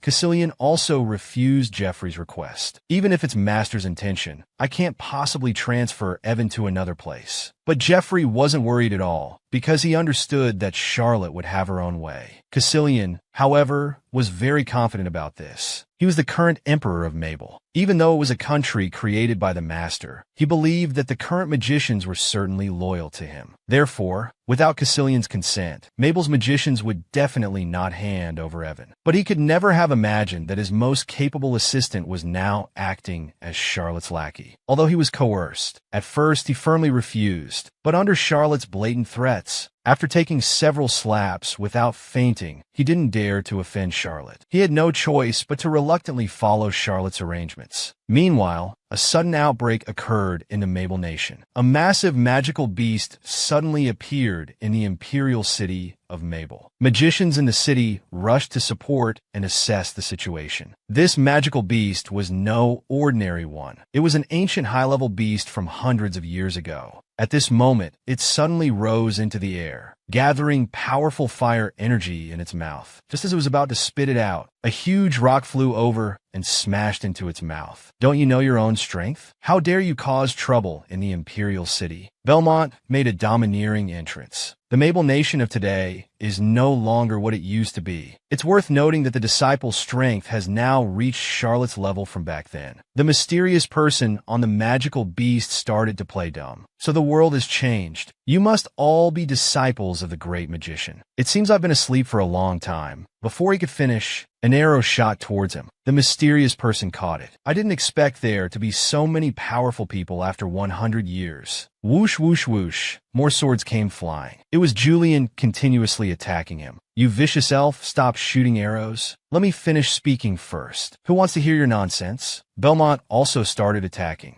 It wasn't until Caecilian arrived that everyone stopped their actions. Finally, someone who can talk properly. It turned out that the mysterious person's purpose for coming was to welcome Evan. He threatened Caecilian. If you don't hand over that person, the magical beasts in the city will slaughter everyone. The commotion in the city also caught someone's attention. That was Charlotte's last disciple, Eldo. He, who had always hidden his identity, also chose to join this chaotic battle. The world-destroying magical beasts descended again. Everyone was caught in the crisis of the magical beasts attack. And every time magical beasts appeared, the girl would, with her small frame, bear the burden of the world to successfully repel these magical beasts. Charlotte's fourth disciple Eldo, who had always hidden his identity, also joined the battle during this magical beast outbreak. However, the reappearance of the magical beasts was all for Charlotte's fifth disciple, Evan, because he was once the evil leader of the magical beasts. And while he was detained by Caecilian, Charlotte took advantage of everyone's distraction to take him away. Geoffrey also came to assist, drawn by love. Only poor Belmont was tied up on the side, forced to cooperate with the escape. Geoffrey immediately transformed into Charlotte's little confidant. He asked Belmont, "When Lady Charlotte and the Great King have a disagreement, whose side will you take?" Just because of a moment's hesitation in his eyes, Geoffrey gently smashed the clothes into his face. Just then, a pink butterfly fluttered past Charlotte's carriage window. She seemed to understand something. That's right, it was her fourth disciple Eldo who appeared. Charlotte instructed Geoffrey to help her safely take Evan to the Klaus Empire. Geoffrey's lips curled up slightly, happily agreeing. In the next second, Charlotte disappeared from the carriage. Looking at the still sleeping Evan behind him, Geoffrey could only pray that nothing else would happen. Meanwhile, in the city, magical beasts were running amok. Fortunately, under Caecilian's leadership over the years, the civilians had mastered the ability to protect themselves. They all used their own strength to fight against the magical beasts. Judith and her companion who followed also used their learned swordsmanship to join the battle. Charlotte followed the aura of the butterfly spirit beast. She finally saw Eldo again. Since her rebirth, news of the fourth disciple had disappeared from her ears. However, for all these years, Eldo had actually been quietly guarding by her side. Since Eldo became Charlotte's disciple, he liked to disguise his identity to secretly follow his master, sticking close to her even now. In fact, from the day Charlotte was reborn, Eldo already knew about this. He would transform into Judith's appearance, always secretly playing her role to accompany his master. For the fairy tribe skilled in shape-shifting, unless faced with a powerful magician, ordinary people wouldn't detect their disguise. As the next fairy king heir and a great magician, it was even easier for Eldo to hide from his master, who had lost her magic after rebirth. At this moment, Eldo was slaughtering enemies on a large scale. All magical beasts before him were dispersing. The spectacular scene directly intimidated the protected civilians. Did he alone defeat so many magical beasts? Eldo turned around, telling other magicians who came to protect to leave, because here, he alone was enough. On the other side, Belmont and others had also finished their battle with the mysterious person. After all, in the face of powerful strength, any more words would be in vain. However, Caecilian also saw through the man's identity at a glance. The man before them was not his true form. As Caecilian wanted to question further, the next second, the mysterious person was forcefully stomped by a big foot. Julian directly destroyed this avatar, only because the mysterious person was speaking ill of the master. How could he tolerate that? Is it necessary to hear him finish his nonsense? Caecilian spoke again. Just now, I saw a very bad-tempered butterfly nearby. Julian and Belmont understood after hearing this. You mean he's here too? The scene shifts back to Eldo's side. At this moment, he was killing enemies with great pleasure, but he kept releasing butterfly spirit beasts, paying attention to his master's movements. At this time, Charlotte had successfully rescued people on the road. Coincidentally, among those rescued was the crown prince who had bullied Caecilian when they were young. But with Charlotte's current appearance, he didn't recognize her. Just as he was about to ask for Charlotte's name, Charlotte directly turned and left. Eldo stood on a high point in the city, scenes flashing through his mind. It was the day of his last meeting with his master. Charlotte asked him, "Do you still hate humans?" Eldo answered without hesitation that he only liked his master. What about others? Eldo hesitated, but he still firmly told his master that he didn't hate them anymore. recalling those beautiful times of the past. That was also the last thing his master said to him. It seems I won't have to worry about you anymore. But this scene remained frozen in his memories. If he had known that would be the last thing his master said to him, he definitely wouldn't have answered so affirmatively. And now, any humans who dared to obstruct his plans, or Master Ash's disciples, he wouldn't spare any of them. Charlotte approached his position step by step. Here, the rampaging of magical beasts was even more outrageous. Only because there was a summoning array from the evil era here. The array could, according to the caster's imagination, let magic power take any form they imagined. Charlotte stood in front of the formed magic power. Eldo, I know you must have found me early on, but you didn't come to visit me. It must be because you're disappointed in your master, right? Charlotte allowed the evil magic power to attack her. Charlotte understood that this way, Eldo should appear, only to see Eldo transform into a giant fairy. He fiercely grabbed the magical hand in front of Charlotte. With just a casual tear, the magic power directly vanished before him. He immediately turned around, gently facing her. How could I ever be disappointed in you, master? The next second, Eldo slowly lifted Charlotte up, placing her on his heart position, expressing his longing for his master. But before they could properly catch up, the mysterious person controlling the magic array appeared. So, you're the fourth disciple of the great magician Charlotte. I never dreamed a fairy would save people. Eldo responded to his nonsense with dominance. Someone who doesn't dare show their true form has no right to speak before me. The mysterious person put on another act. If it weren't for that person's orders, I would have devastated this land long ago. The next second, Belmont suddenly appeared. He launched an attack towards him. Why listen to this thing's nonsense? However, before he could react, Eldo had already placed Charlotte in his mouth, gulping her down with a glug-glug sound. Belmont stomped his foot anxiously. Hey, what did you swallow? Spit it out right now. Eldo grinned mischievously at him. Master belongs to me alone. Then with a poof, he disappeared from the spot with Charlotte. Julian, who arrived a step later, also guessed what happened. Master, we're finally all together again. At this moment, Charlotte understood that she had been taken into the subspace created by Eldo. It seems this guy Eldo was sulking a bit. The exhausted Charlotte simply closed her eyes, and the next second she fell asleep. When she opened her eyes again, she had arrived in an illusion. The Tao woman had 5 genius disciples. Each became the most powerful existence in the world. The first and second disciples together eradicated the remaining magical beasts in the world. The third disciple was responsible for maintaining a pure land, silently helping the weak in hardship. The fourth disciple became a bridge between his race and humans, resolving long-standing conflicts between groups. And the fifth disciple established an academy to cultivate magicians. But this ideal utopia existed only in the illusion Charlotte had entered. The moment she opened her eyes, she became Sylvan's wedding officiant. In this world, Jeffrey had left the mortal world early, just days after the news of Charlotte's death spread. But his cause of death was too ridiculous. He died from slipping on banana peels 3 times in the same place. It seems this was an illusion created by Eldo. How much did he hate Jeffrey? Here, Charlotte experienced the life of an ordinary person, but she understood that this wasn't the real world. Eldo transformed into Judith's appearance again, staying by Charlotte's side. Is this the life of ordinary people? Falling in love, building a new family, living together. This is the life you want, right? So I'll help you. Charlotte also guessed that Judith before her was Eldo. It seems he wanted to convey some message to her, but was unwilling to release her from the illusion.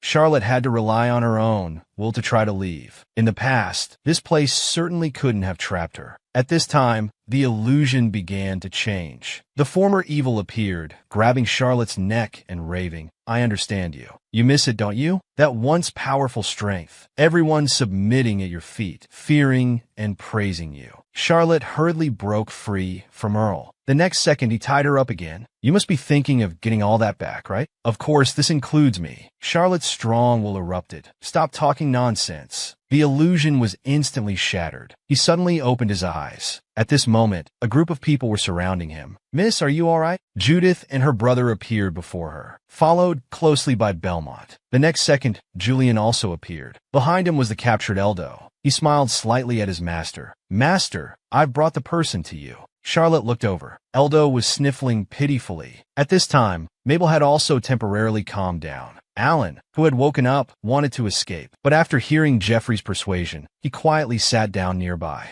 only because he didn't want Charlotte to feel disappointed if she found out he had run away. As for Caecilian, he discovered that Belmont had also been taken away. The one who escaped was also the great magical beast that had been brought back with Evan. Regarding the mysterious person's appearance this time, Caecilian also had a preliminary judgment. It seems the magical beast came more to test their current strength. The scene changes. They had already returned to their residence. Charlotte took Eldo aside and questioned him. Eldo, since when have you been watching me? The deceased master would never know. The 5 powerful disciples he had taken in during his lifetime all changed their personalities after he left. All of this was just to find him, because only the master was their way home. However, at that time, no one knew that the master had already been reborn and returned. Only the 4th disciple, Eldo, received this news. But he didn't go to reunite with him. He just silently protected his master. Until now, when the other disciples learned of the master's return, he was willing to appear before everyone again. This is the story of Eldo's encounter with his master. Before Eldo became Charlotte's disciple, he once had a very good friend to confide in. This was also Eldo's only close friend. They would always share their stories with each other. Agil told him about the good things about humans, but Eldo didn't think so. Humans were always so treacherous and cunning. However, the moment he saw his master, he instantly became his master's loyal fan. He hid behind a pillar, coming to see his master's true face. But he mistook the person. He mistakenly thought Jeffrey was the master the king had found for him. Seeing Jeffrey's aloof appearance, Eldo was very displeased. Such an arrogant look was just annoying to see. So he began to play pranks on Jeffrey. At first, he just manipulated the water in the pool to splash on the crowd. Unexpectedly, Jeffrey blocked it and didn't care. Feeling ignored, Eldo became angrier. He directly used harmful attack magic to attack Jeffrey. Unfortunately, Jeffrey already knew of his existence. He slightly tilted his head and dodged most of the attacks. But this also successfully angered Jeffrey. This joke was too much. He instantly arrived at Eldo's hiding spot and swung his sword at him. Fortunately, he didn't intend to kill. He just sent the sword energy to his side. However, this successfully scared Eldo, who came to observe. This person just now really wanted to kill me. Fairy power erupted from him. Eldo was very angry. He would absolutely not allow such a person to be his master. Then he began to counterattack with all his might. But he was easily dealt with by Jeffrey. Jeffrey immediately counterattacked. At this moment, Charlotte appeared before them, successfully blocking the raging Jeffrey. "What are you doing?" Jeffrey didn't expect that Charlotte, who was supposed to return the next day, would appear before his eyes at this moment. He immediately put away his sword obediently. It was only then that he realized the fairy before him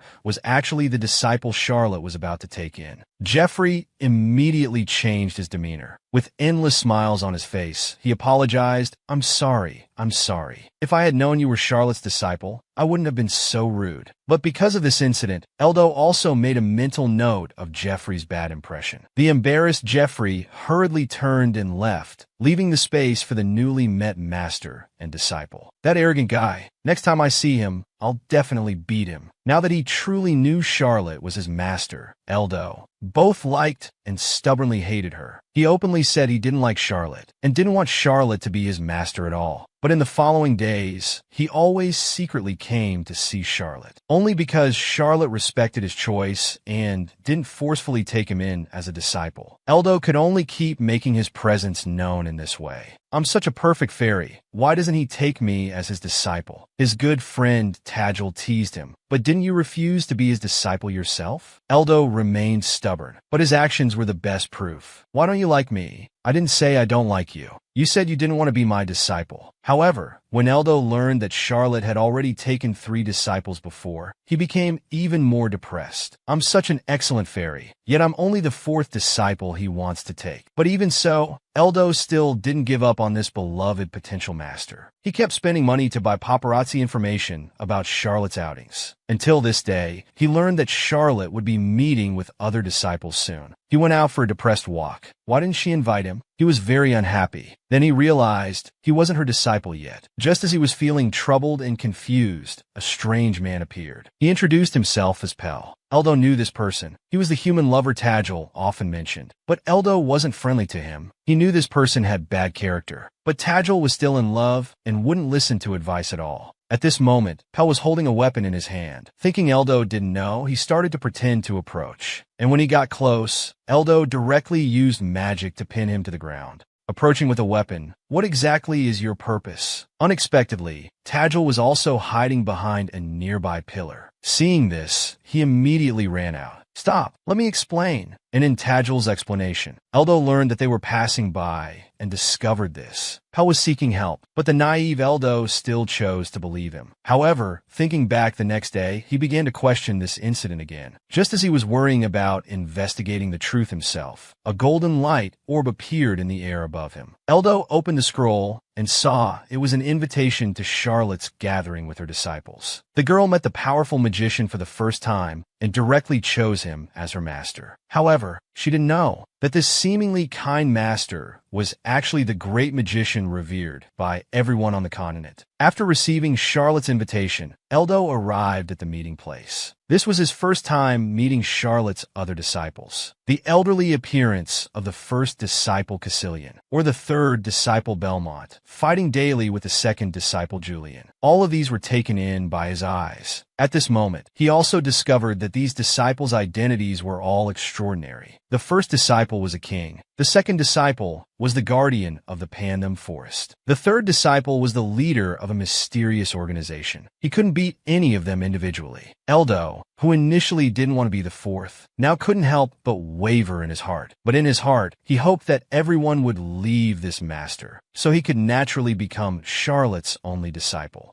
Before Eldo could officially become a disciple, he heard shocking news. Caecilian reported to the master. Recently, citizens in the city had been continuously harmed, and there was a new murder case last night. It was the person Eldo had encountered at that time. As someone involved, he wanted to investigate the matter thoroughly. Now Caecilian had already completed the investigation. All the evidence pointed to Pell, but when Caecilian mentioned his good friend Tadjil, Eldo couldn't sit still, because from the information received, Pell might be Tadjil, and he was the murderer. Eldo denied everyone's judgment because he knew that Pell and Tadjil were two different identities. For Caecilian, their guess was obviously wrong. Charlotte, noticing Eldo's unhappiness, also wanted to stop this topic. Eldo was no longer patient. After a simple goodbye, he turned and left directly. He believed that Pell had threatened Tadjil. In his memory, Tadjil was a very kind person. He absolutely couldn't have done such a thing. Therefore, Eldo decided to investigate the matter himself. But when he arrived at Tadjil's residence, he found the house in a mess. Sensing something was wrong, Eldo hurriedly followed the blood trail. Until he came to the room, he discovered there was a magic circle here. And when he stood on the magic circle, a dazzling light shot out from the formation. Following that, Eldo was teleported to a tunnel. He moved forward inside and finally found Tadjil's location. He was exhausted at this time. Pell forcefully embraced him, saying he wasn't allowed to fall asleep. The strong Eldo immediately rushed out to rebuke him. Unexpectedly, he saw something even more terrifying. To prove his good friend's innocence, Eldo personally came to his residence. The house was in a mess. He found Tadjil's hiding place. What he saw was a horrifying sight. Pell, as a human,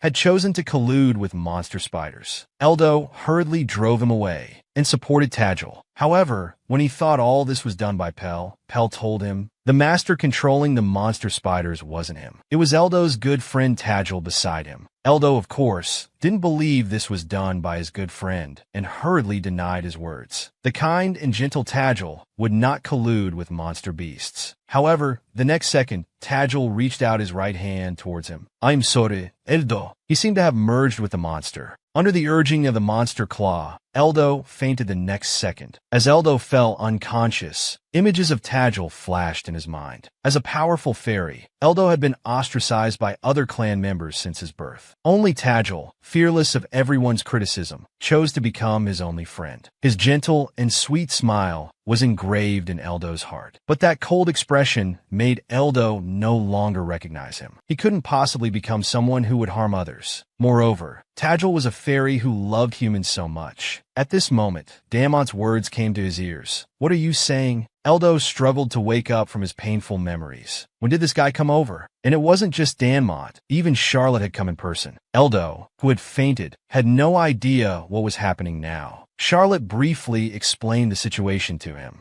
They had tracked and followed him using the bag Eldo carried with him. When they arrived here, Eldo was found unconscious, tied up with spider silk. Charlotte hoped to understand what had happened from Eldo's account. But Eldo had one request. He hoped that his future human master could help his good friend and not harm him. Eldo believed there must be a reason behind all of this. After learning the whole story, Charlotte immediately used a slight technique. A hidden passage was instantly revealed. Just as they were about to set off, the teleportation circle nearby suddenly lit up. Unexpectedly, Jeffrey and others had also arrived. His appearance immediately increased the hostility among the disciples. After all, this guy was famously disdainful in front of Charlotte's disciples. Jeffrey didn't act like an outsider. He just handed the scroll to Charlotte and stated that he was also here to capture the wanted criminal Pell. After a brief handover, the group entered the hidden cave that Charlotte had just opened. However, as they went deeper, rustling noises began to echo in the cave. Everyone looked closely. There were a large number of monster beasts hiding here. Dammont immediately stepped forward to cast magic. Under the powerful force, the small monster beasts were all eliminated. At this moment, Pell appeared before them. He smugly said to Eldo, "I knew you wouldn't leave so easily. I didn't expect you to bring so many people." Eldo only wanted to know Tadgel's whereabouts and didn't want to hear this person's nonsense again. But Pell calmly clapped his hands. An evil smile appeared on his face. He wanted to eliminate Eldo again. Little did he know that the attack magic circle he had prepared in advance had been altered the moment Charlotte arrived here. Why is it the magic circle responding? Charlotte imitated him by clapping her hands.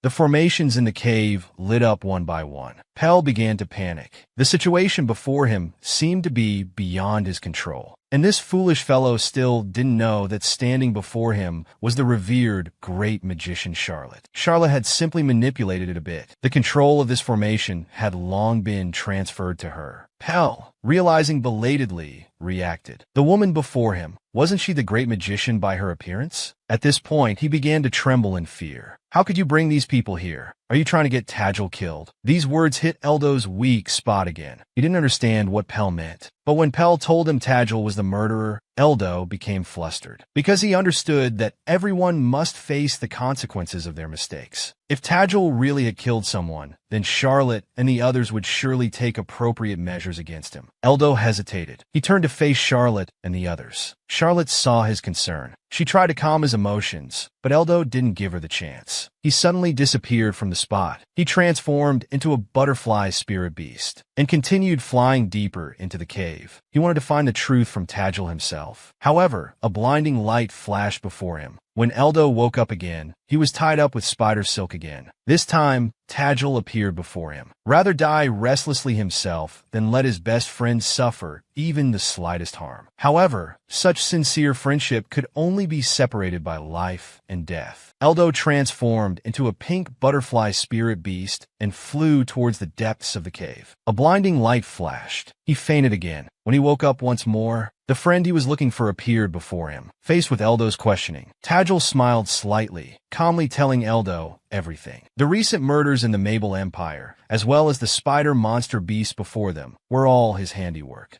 What Eldo couldn't understand was how Tadgel, who once loved humans so much, had now become so cold. However, Tadgel's answer was that he wanted to eliminate the evil in the world and be reborn. Eldo was even more confused. It was said that evil had once devastated the world beyond recognition, yet the kind Tadgel in his heart wanted to revive it. Tadgel placed the cocoon wrapped in spider silk on the magic circle at his feet. Then he dripped his fairy blood onto it. Humans are inherently greedy and cunning. They took everything from me. Humans should be purified. And evil is the existence that purifies all things. If the great magician hadn't won back then, the world might have become more beautiful. Eldo couldn't understand. At this moment, Tadgel seemed to have joined a cult, but his broken ideals had completely deviated from everyone else's. Eldo could only desperately shout at Tadgel to stop his current behavior. He shouted hysterically. However, Tadgel had already gone too far. Refusing to listen, he insisted on summoning the power of evil. Suddenly, a flying sword swiftly flew towards the cocoon. The cocoon in Tadgel's hand was immediately pierced. It was Julian who did it. At this moment, he was holding a bow, an arrow to uphold justice. Tadjil turned around fiercely. "How dare you ruin my plan?" The strong Eldo also hurriedly asked Julian to untie the restraints on his body. Julian immediately shot an arrow in his direction. The spider silk on his body was also dissolved. The rescued Eldo immediately wanted to approach his good friend to understand the situation. However, what greeted him was endless blocking. "I don't want to hurt you.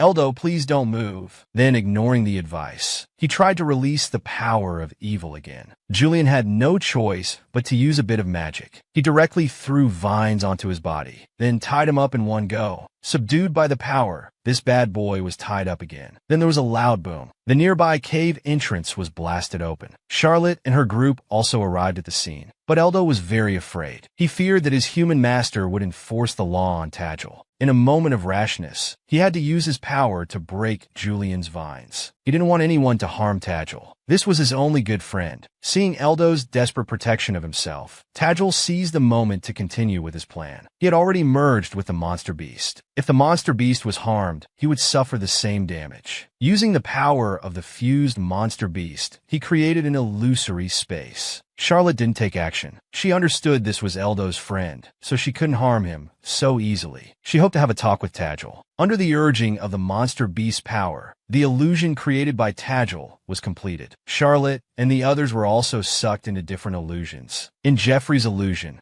he got what he wanted. That was successfully marrying Charlotte. And in Damont's illusion, he also saw his master. But when he reached out to grab his master angrily shook him off. "Don't touch me, you filthy demon. You dirty demon race." It turned out that Tadjil was using illusions to create their inner greed and fears. Unsurprisingly, the person Jeffrey loved most was Charlotte. He dreamed of being with Charlotte, and in his illusion, Charlotte was marrying him. Damont feared being ostracized because he was of mixed demon blood. What he feared most was being abandoned by his master. After all, his master was his safe harbor. Charlotte wanted to negotiate with Tadjil properly, to free him from evil's control. But this stubborn child, after bringing her into the illusion, still insisted on taking things to the extreme. He lived for evil. "You've been through all that. Why do you still give your heart to humans?" Charlotte didn't understand what he was saying. All she knew was that when evil descended, it was to destroy everything. However, Tadjil kept saying that he had read its mind in the traces of evil. Only he understood evil's thoughts. Then, he summoned evil into Charlotte's illusion. The two immediately began a new battle. "I just wanted to see this world through your eyes, and you brought it down directly. What a pity." Jeffrey and Danmont, trapped in the illusion, also began to break the formation. They all understood that none of this was real, but they longed for it to be real, yet also feared it being real. Damont's painful scream broke the silence. Charlotte, having dealt with evil, turned around and quickly urged Danmont, who had just awakened, to pull himself together. Hearing his master's gentle voice again, Danmont realized he had escaped the illusion. Seeing Danmont crying, Charlotte immediately came to his side. "What did you see? Why are you crying?" Jeffrey also returned from the illusion. Just in time to see Danmont in tears, he also joined in. However, at this moment, Tadjil became even more frantic. He told Charlotte, "The illusions created by evil are actually memories left in evil's traces." Obviously, his fate of defeat hasn't changed. But Tadjil, he wanted to absorb these fragments with evil's power into his body. Unexpectedly, his shoulder was suddenly slashed. It turned out that Julian was outside the illusion, fiercely attacking the monster beast that had merged with him. As the guardian of the Pandem Forest, he had the forest protection, so he wasn't drawn into the space. Eldo hurriedly stopped Julian. He knew that this way, Tadjil would suffer equal damage. He hoped that Julian could resolve this in a better way. This is why Julian didn't attack further. But the current Tadjil was already beyond salvation. Even the omnipotent Charlotte had no solution at this moment, because he had completely absorbed the fragments of evil. Now the only way was to send the corrupted Tadjil to the afterlife. But considering Eldo's situation, Charlotte had to find another way. At this moment, Tadjil's thought was to perish together with everyone in the illusion. He would destroy this illusion, letting the space devour everyone. But Charlotte certainly wouldn't let this happen. She would summon the Fairy King in this illusion. Only by dying under the Fairy King's protection could a fairy's soul be preserved in this world. Because fairies don't belong to this world, sending Tadjil off normally under the Fairy King's protection would also be an explanation for Eldo. Once, Charlotte had to assimilate with this space. Only after assimilating to a certain degree could Charlotte read Tadjil's thoughts from it. She must understand all of this. Seeing Charlotte not resisting Tadjil's attack, Jeffrey's eyes widened immediately. Just as he was about to attack Charlotte, Jeffrey fiercely slashed his sword at Tadjil. The spider monster beast outside also suffered equal damage. Seeing this, Eldo became even more worried about Tadjil. He quickly flew towards the monster beast. As the heir to the Fairy King, Eldo had the ability to open other fairies' illusory spaces. However, the moment he entered the space, he saw Jeffrey standing in front of Charlotte. Tadjil, who had transformed into his evil fairy form, already had a sword wound on his body. Jeffrey blamed Charlotte for not valuing her own life. He had guessed Charlotte's intentions. This was an extremely dangerous decision. He absolutely wouldn't allow Charlotte to continue communicating with this fairy. The struck Tadjil also began to collapse. The evil power in his body slowly dissipated. Charlotte, whose plan in her mind was disrupted by her big nephew, was also very displeased. She didn't want Jeffrey to interfere. She wouldn't violate the condition between her and Eldo, which was that she wouldn't harm Eldo's friends. Jeffrey was furious. Since the woman he loved deeply couldn't act, he would bear the consequences. He was about to draw his sword to chase after Damont. Suddenly, a big foot flew over. This suited Charlotte's wishes perfectly. After all, she had been wanting to give Jeffrey a good beating. She didn't know what this guy was up to. By now, Eldo had arrived at the scene. He once again faced his good friend. Tadjil's current state was already in a terrible mess. Eldo desperately squeezed out a few tears from his eyes. He asked for Charlotte's opinion. "You said you want to summon the king here, right? If the king comes, can Tadjil still be saved?" Regrettably, everything being done now was too late. Only because Tadjil had just completely absorbed the fragments of evil, and the price was his own life. Even so, Tadjil still showed no remorse. He began to release the remaining evil power in his body, attempting to send Charlotte to the afterlife with it. Seeing this, Charlotte immediately rushed forward. Now they must summon the Fairy King. The child before them was beyond saving. However, at this moment, Eldo swept past her. He leapt with all his might, directly tackling down the crazed Tadjil. Since Tadjil wouldn't listen to reason, all he could do was to accompany his good friend in death. He deeply regretted. Why couldn't he have noticed Tadjil's changes earlier? She was such a good girl. Why did she have to suffer such a fate now?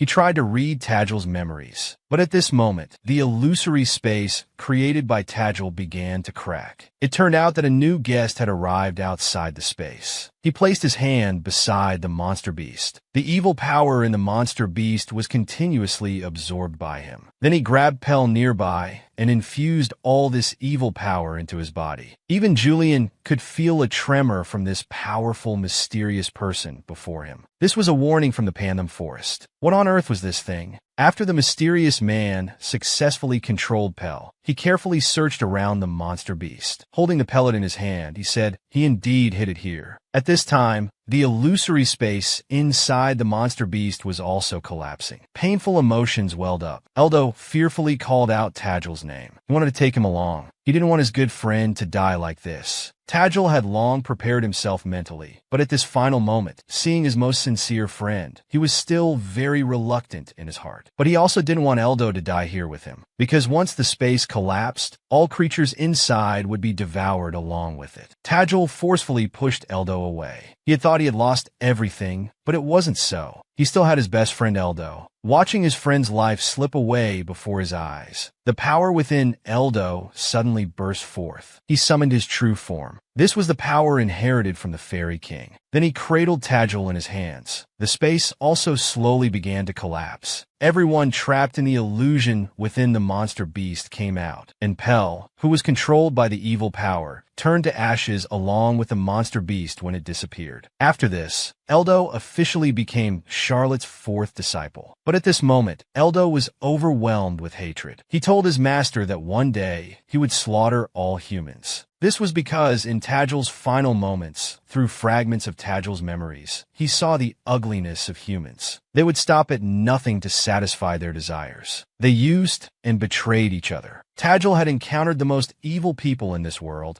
and was repeatedly bullied and trampled upon. In the end, she was forced into a desperate situation. She used to like humans so much. She felt utterly helpless. He could only hug Charlotte and cry, expressing his grievances. Back to the present, Charlotte understood. Her fourth disciple had already experienced such painful things in the past. As the most important person to her disciple now, although she had soothed Eldo's hatred over the years, during the time she was gone, Eldo must have felt very aggrieved. The 5 genius disciples separated for many years were finally reunited with their master. But what the master didn't expect was that the 4th disciple, Eldo, didn't want the 5th disciple, Evan, to return. It turned out, when Charlotte entered Eldo's illusion and saw the final scene of evil appearing, it wasn't what Eldo wanted his master to see. All of this was due to Evan's behind-the-scenes manipulation. Knowing the reason for his master's disappearance, Eldo was even more unwilling for his master to be involved in this matter related to evil again. He just wanted his master to spend the rest of her life in peace and quiet. But how could Charlotte stand by and do nothing? Even if Eldo wanted to use space to trap her, Charlotte would still give him a good lesson. The huge commotion shook the entire building. When they reappeared in everyone's sight, Eldo had already turned into a plant-like form. The most important thing now was to reinvestigate the matter of evil. Charlotte needed to understand everything that had happened to Evan over these years, as well as the group that once appeared in the country of Mabel. The mysterious person, Danmont, was responsible for assisting Cassilian in tracking down the mysterious person. Julian was in charge of subsequent support, and Eldo would also follow them to help those in need. Understanding her disciples' concerns, Charlotte promised them this time that she would never disappear without reason again. After everything was arranged, Charlotte once again began investigating the matter of evil. Now she needed to find the locations of Jeffrey and Evan. However, when she spoke to Jeffrey through the communication ring, accompanied by a strong magical fluctuation, the ring's communication core shattered. It turned out that after Jeffrey and the others left the country of Mabel, they didn't choose to return to the Klaus Empire. They came to the Ifpadra Castle. Rumor has it that this castle has a long history. It existed in this world even before evil appeared. The surroundings of this castle were enveloped in magic. Ordinary people couldn't find it at all. But if someone discovered it, the castle's owner would either grant them a way out or cast a terrible curse upon them. However, this Ifpadra, living in legends, was known to very few people. Its identity was also one of the world's hidden secrets. After changing into neat attire, everyone appeared in front of Ifpadra Castle. As they waited for the castle gates to open, music could be heard from inside. Inside was a magnificent and luxurious palace. In the center of the castle, a group of figures appeared faintly, and this girl with a veil over her head was the rumored owner of the castle, Ifpadra, who possessed the ability to see through the essence of all things. Jeffrey and Charlotte had already been here in their early years, and Jeffrey's purpose in coming here was to seek answers from this old friend. That is, whether Evan was truly the resurrected evil. Ifpadra gracefully danced closer to Evan. From the moment Evan stepped into the castle, he felt an indescribably bad feeling. Ifpadra, attempting to further understand Evan, was quickly countered by Evan. His ethereal body had one hand directly blasted off by Evan, but in the next second, the fallen hand rose into the air, flying towards Evan's position again. The moment Evan grabbed it, Ifpadra immediately approached him again. He needed to peer into Evan's soul. Only this way could he thoroughly understand Evan's identity. Ifpadra's soul entered Evan's body. He walked towards Evan's inner heart. What appeared before him was Evan's adolescent form. However, when the young man turned around, the pressure emanating from those crimson eyes directly and severely shocked Ifpadra. Mere ghost bound to a castle. You dare to challenge me? The powerful force compelled Ifpadra to leave Evan's body. That innate fear, Ifpadra was terrified. However, he also drew a conclusion. The Evan standing before him in human form now was indeed the evil that had disappeared for 100 years. And the appearance of evil power directly affected the weather around the castle. And that small figure outside the castle was Charlotte, who had found her way here. The secret hidden in his heart for over 100 years. Today, the boy finally said those words to the girl. I love you. However, before receiving an answer from his beloved, the two were forced apart. They met and knew each other in their naive youth. Their relationship was quite good. It wouldn't be surprising to describe them as close as siblings. The girl's valiant figure knocked down one challenger after another. She would always happily turn her face to boast about her dazzling achievements to the boy. The boy, without knowing when it began, became lost in the girl's sweet smiles time and time again. But when the girl grew up, with her unrivaled record and the feat of defeating evil, she was revered as the most powerful magician and gained her own disciples. Immersed in her career, the girl didn't know what romance was until he, reborn, expressed his desire to be in a relationship. The grown-up boy finally understood he had a chance, but time and again, his attentions were completely lost on the naive girl. She didn't realize this was the boy's love for her. The boy still infinitely followed the girl's thoughts, but now he wanted to be selfish for once. Jeffrey's hope was that Charlotte could enjoy life without worries, even if it was his most beloved disciple. If they were about to threaten her life safety, Jeffrey would resolutely stand up to eliminate all threats. Jeffrey raised the sword in his hand, pinning it high in the air. The blade pointed directly at Charlotte's fifth disciple, Evan. All of this was because he learned that Evan was the identity of evil. According to Ifpadra, Evan now had a human identity, but deep inside his body was the soul of evil. Just because Evan's crimson pupils were the same as evil's. Jeffrey swung his sword at him. With a clever jump, Evan also deflected his attack. Jeffrey pressed on with his advantage, using his arm to pin Evan against the wall. Charlotte let you stay by her side for so long, even made you her disciple. I truly feel sorry for her. You don't deserve this. Faced with his judgment, Evan laughed instead of getting angry. With a raised corner of his mouth, he replied, "Do you think she's really been kept in the dark?" And his next words hit Jeffrey hard. "It's you who has no right to interfere between us. But how can the definition of feelings be judged by others?" Jeffrey directly threw caution to the wind. He suddenly launched an attack on Evan. Jeffrey refuted Evan's words. If he said there was no reason for him to interfere between them, then now was the best time to intervene between them. His gaze became sharp and terrifying. At this moment, he only wanted to strike Evan down with one sword. This way, he would no longer have to worry about Charlotte or continue to be troubled by evil. Facing Jeffrey's attack, Evan's measures were also unfair. Even several attacks that he could have dodged, he chose to endure them with his body. Because Evan also understood that even though Jeffrey's words were harsh, he wouldn't dare to kill him. If he killed him, Jeffrey would be resented by Charlotte for life. Realizing Evan's tactics, Jeffrey also didn't want to continue fighting with him. However, the moment he turned his back on Evan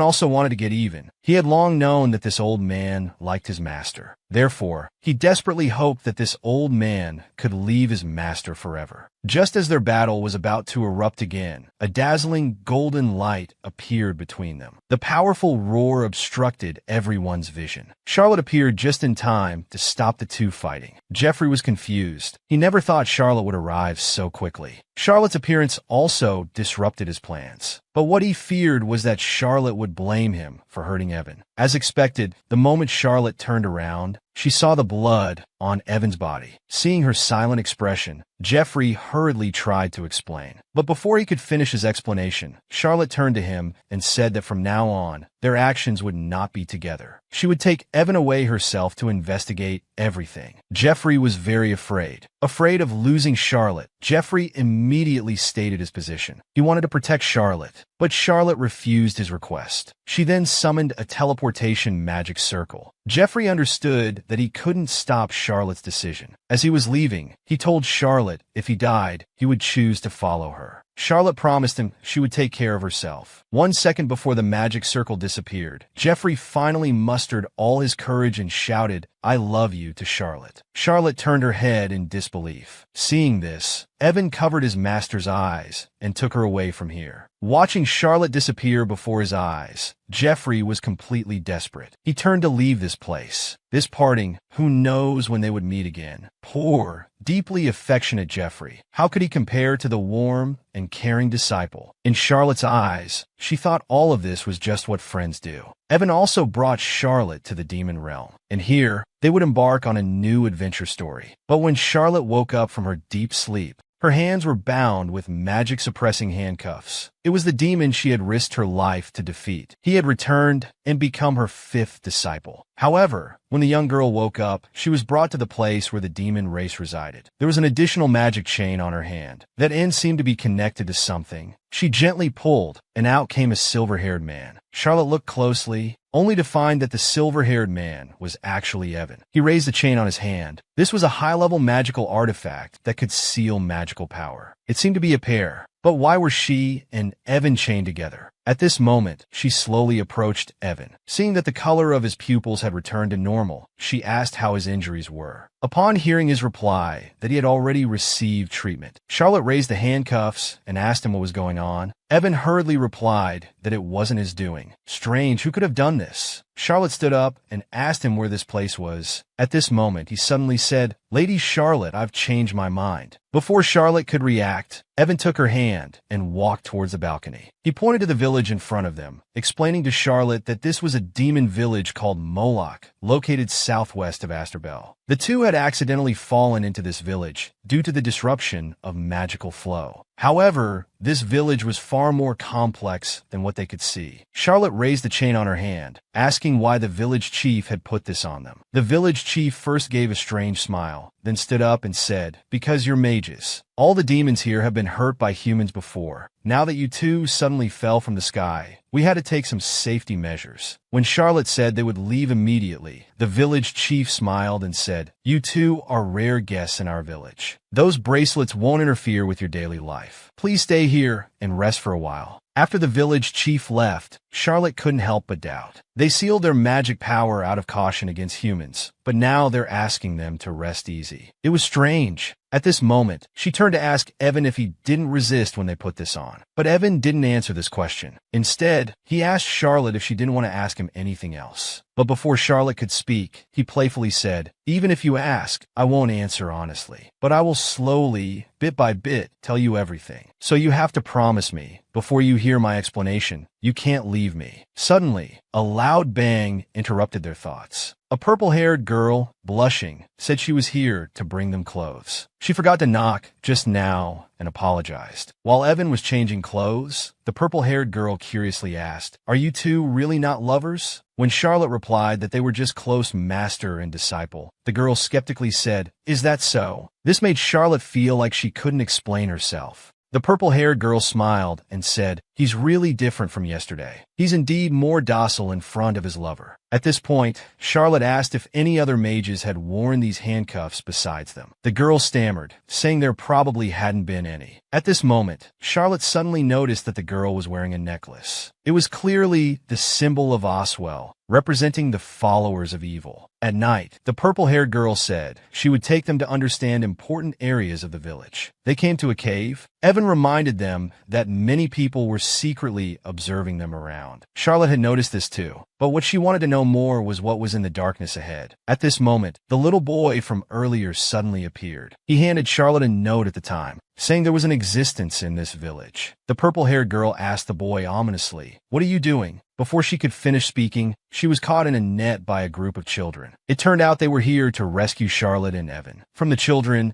they learned that the evil of the world was in that darkness. But an ordinary net couldn't hold the purple-haired girl. This time she was thoroughly angered. Red flames flashed behind her. Charlotte instantly understood that she was summoning a magical beast. But at this moment, their hands were bound with sealing tools. In this crisis, they could only resort to the 36 stratagems and retreat first. In the face of such powerful force, what should we do? Of course, run away. After all, Charlotte didn't want to get hurt at this time, but she wasn't really running away. It was to give Evan room to maneuver. For someone like the purple-haired girl, it was a piece of cake for Evan. All the monsters summoned by her were annihilated, completely losing her previous arrogance. She was now so scared, she just wanted to go home to her mother. But Evan didn't intend to take her life. He just tore off the necklace from her body, turned around, and handed it to Charlotte. They thought it was over, but unexpectedly, the village chief slowly walked out from the darkness. Even if transformed into a demon, but if anyone dared to harm even a hair on his master's head, he would strike back with the fury of thunder. Having finally resolved the mess with Zimao, However, from the darkness deep in the cave entrance, the village chief of the demon village slowly walked out. What's going on? Facing Zimao's failure, the village chief was full of reproach. Zimao had really disappointed him. It seemed he would have to take matters into his own hands. The children, seeing the tentacles extending behind the village chief, shouted that it was evil. It must be evil. Charlotte murmured, that was a very rare magical beast. But why would it appear here? Before Charlotte could figure it out, Evan rushed forward, sending all those magical beasts to the afterlife. Seeing the situation turn unfavorable, the village chief turned to run away. Seeing this, Charlotte pulled Evan and chased after him. Seeing the fleeing village chief, Evan directly kicked him to the ground. Seeing the village chief lying on the ground, Charlotte stepped forward and asked where the main body of the magical beast was. But the village chief seemed to still not understand his position. He continued to arrogantly state that no matter how strong they were mere ants before that great person. Until he was beaten up, he finally obediently gave them directions. But he still didn't give up. He turned and set a trap for them.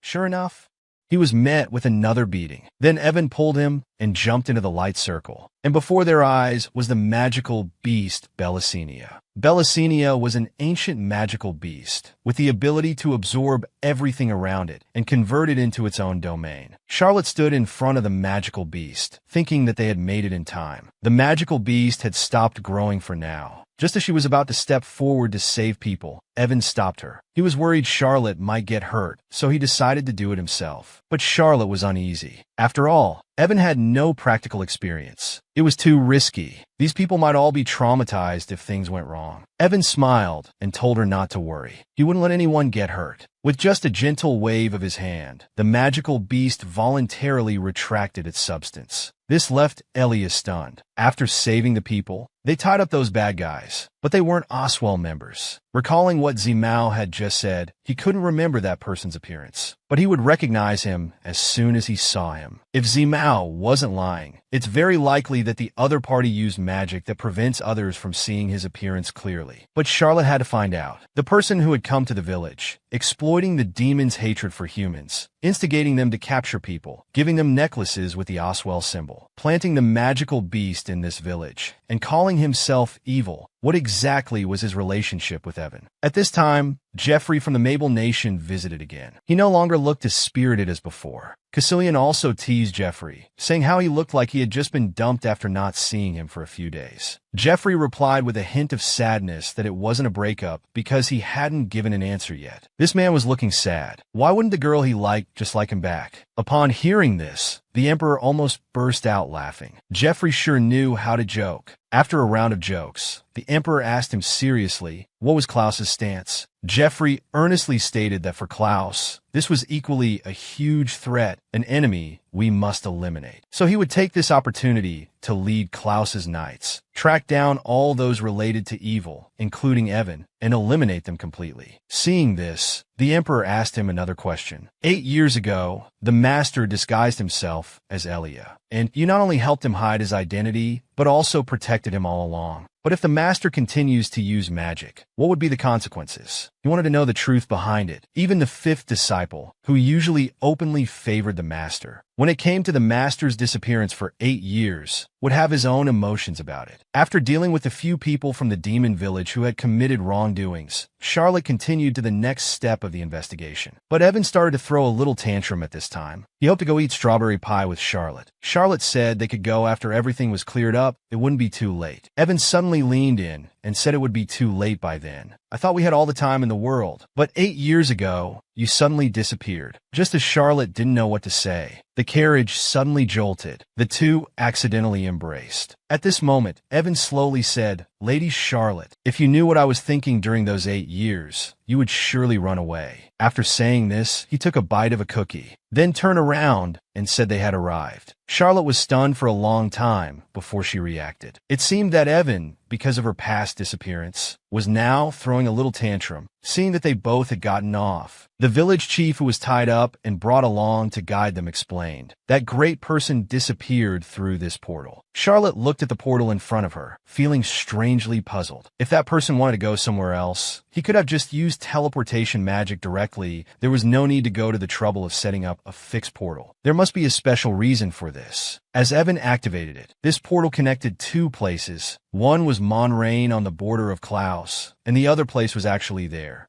Julian had also stayed there after losing his memory. Traces of evil had also appeared there, but there was no portal there. But fixed portals only work when both are used simultaneously. This meant that someone had destroyed the portal on the other side. This couldn't be a coincidence. From that moment on, he had been constantly appearing before Charlotte. So, she decided to test Evan again, to see if he had anything to do with this matter. So she left the decision to Evan, whether to go through the portal to chase that person, or to go eat strawberry pie. Shinji Wei, the career-focused straight woman, was pursued by both a domineering puppy and a passionate wolf pup at the same time. One silently guarded her side in the identity of a disciple. The other paved the way and protected her under the guise of friendship. The puppy, Evan, first extended an invitation. He wanted to eat strawberry pie with his master. Charlotte initially thought he was just being polite, but didn't expect he really wanted to eat strawberry pie. Upon hearing Evan's answer, Charlotte suddenly changed her mind. She had originally thought, if the portal there was destroyed by Evan, then the previous series of events might all have been intentionally guided by him. Had she guessed wrong? No, she must find out the truth of the matter. But when they went in, they found no one there. Could it be that Evan really just wanted to eat strawberry pie? Just as she was about to turn and leave, Evan suddenly called out to her. She turned her head and looked and saw 3 people standing in the portal. At this moment, a blonde woman walked over. Are you the guides? Oswell even sent people to receive us. You two are both my type, but you're not wearing formal attire for the banquet. That's a bit disappointing. Before she could finish speaking, Charlotte directly used magic to tie her up. The blonde cursed angrily. How dare you kidnap me? Do you know who I am?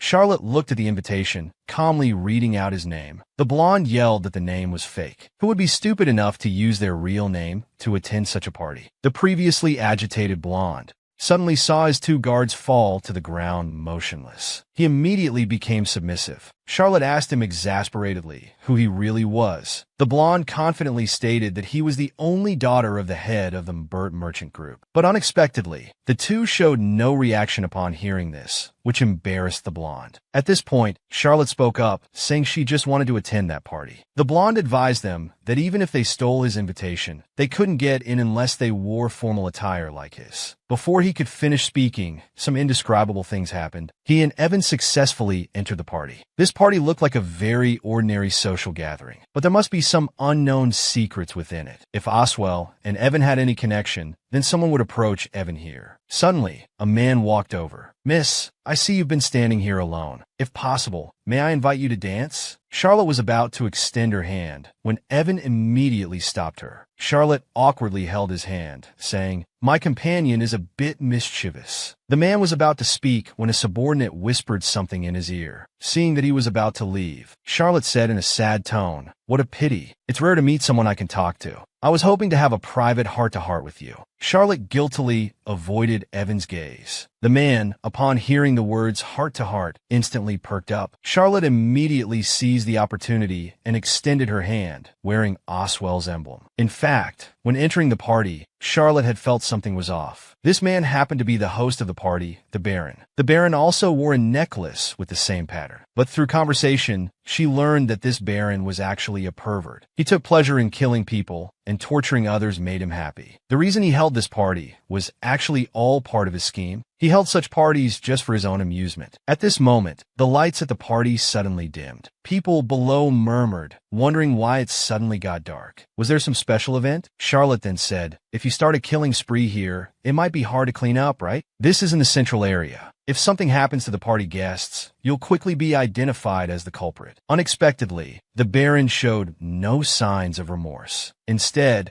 he arrogantly stated that everyone in this city would be dead tonight. At this point, this foolish Baron still believed that he had been chosen by that person. But what he didn't know was that he was just a scapegoat. This was all part of that person's plot. The reason he gave the Baron such powerful abilities was to see what an ignorant fool would do if given power beyond imagination. He would inevitably do something extraordinarily stupid. Jeffrey and others were rushing towards this place because he discovered that something big was about to happen in this city. This man who didn't know his own limits was attempting to destroy the entire city. Faced with his provocation, Charlotte didn't hesitate. She immediately punched him. Before the Baron could speak, Charlotte grabbed him by the collar and delivered another heavy punch. As his clothes were torn, Charlotte saw many characters spreading across his body. She turned and shouted to Evan not to use magic, otherwise the surrounding magical energy would react. After receiving Evan's affirmative response, she ripped the necklace off the Baron's body. She questioned him. What was in the pendant before? What did you summon using your body as a medium? The Baron laughed and said, "Of course, it's a group of treasures. These darlings will explode. They'll definitely clean this city spotlessly." Outside, the entire city was surrounded by red frogs. At this time, most of the knights and mages had gathered together. Although they weren't clear about what was happening, what they needed to do now was to help ordinary citizens escape from here, because these frogs could explode at any moment. People inside heard the loud noises outside and were in chaos. At this time, a large number of frogs also appeared inside the building. People were so scared they wanted to escape, but unexpectedly, the main door was locked. Suddenly, the Baron laughed loudly. Isn't it interesting? The show hasn't even started yet, and they're already scared shitless. Charlotte looked at his arrogant appearance and asked, "I don't know if you're just oblivious or too stupid. You say the chosen one won't die.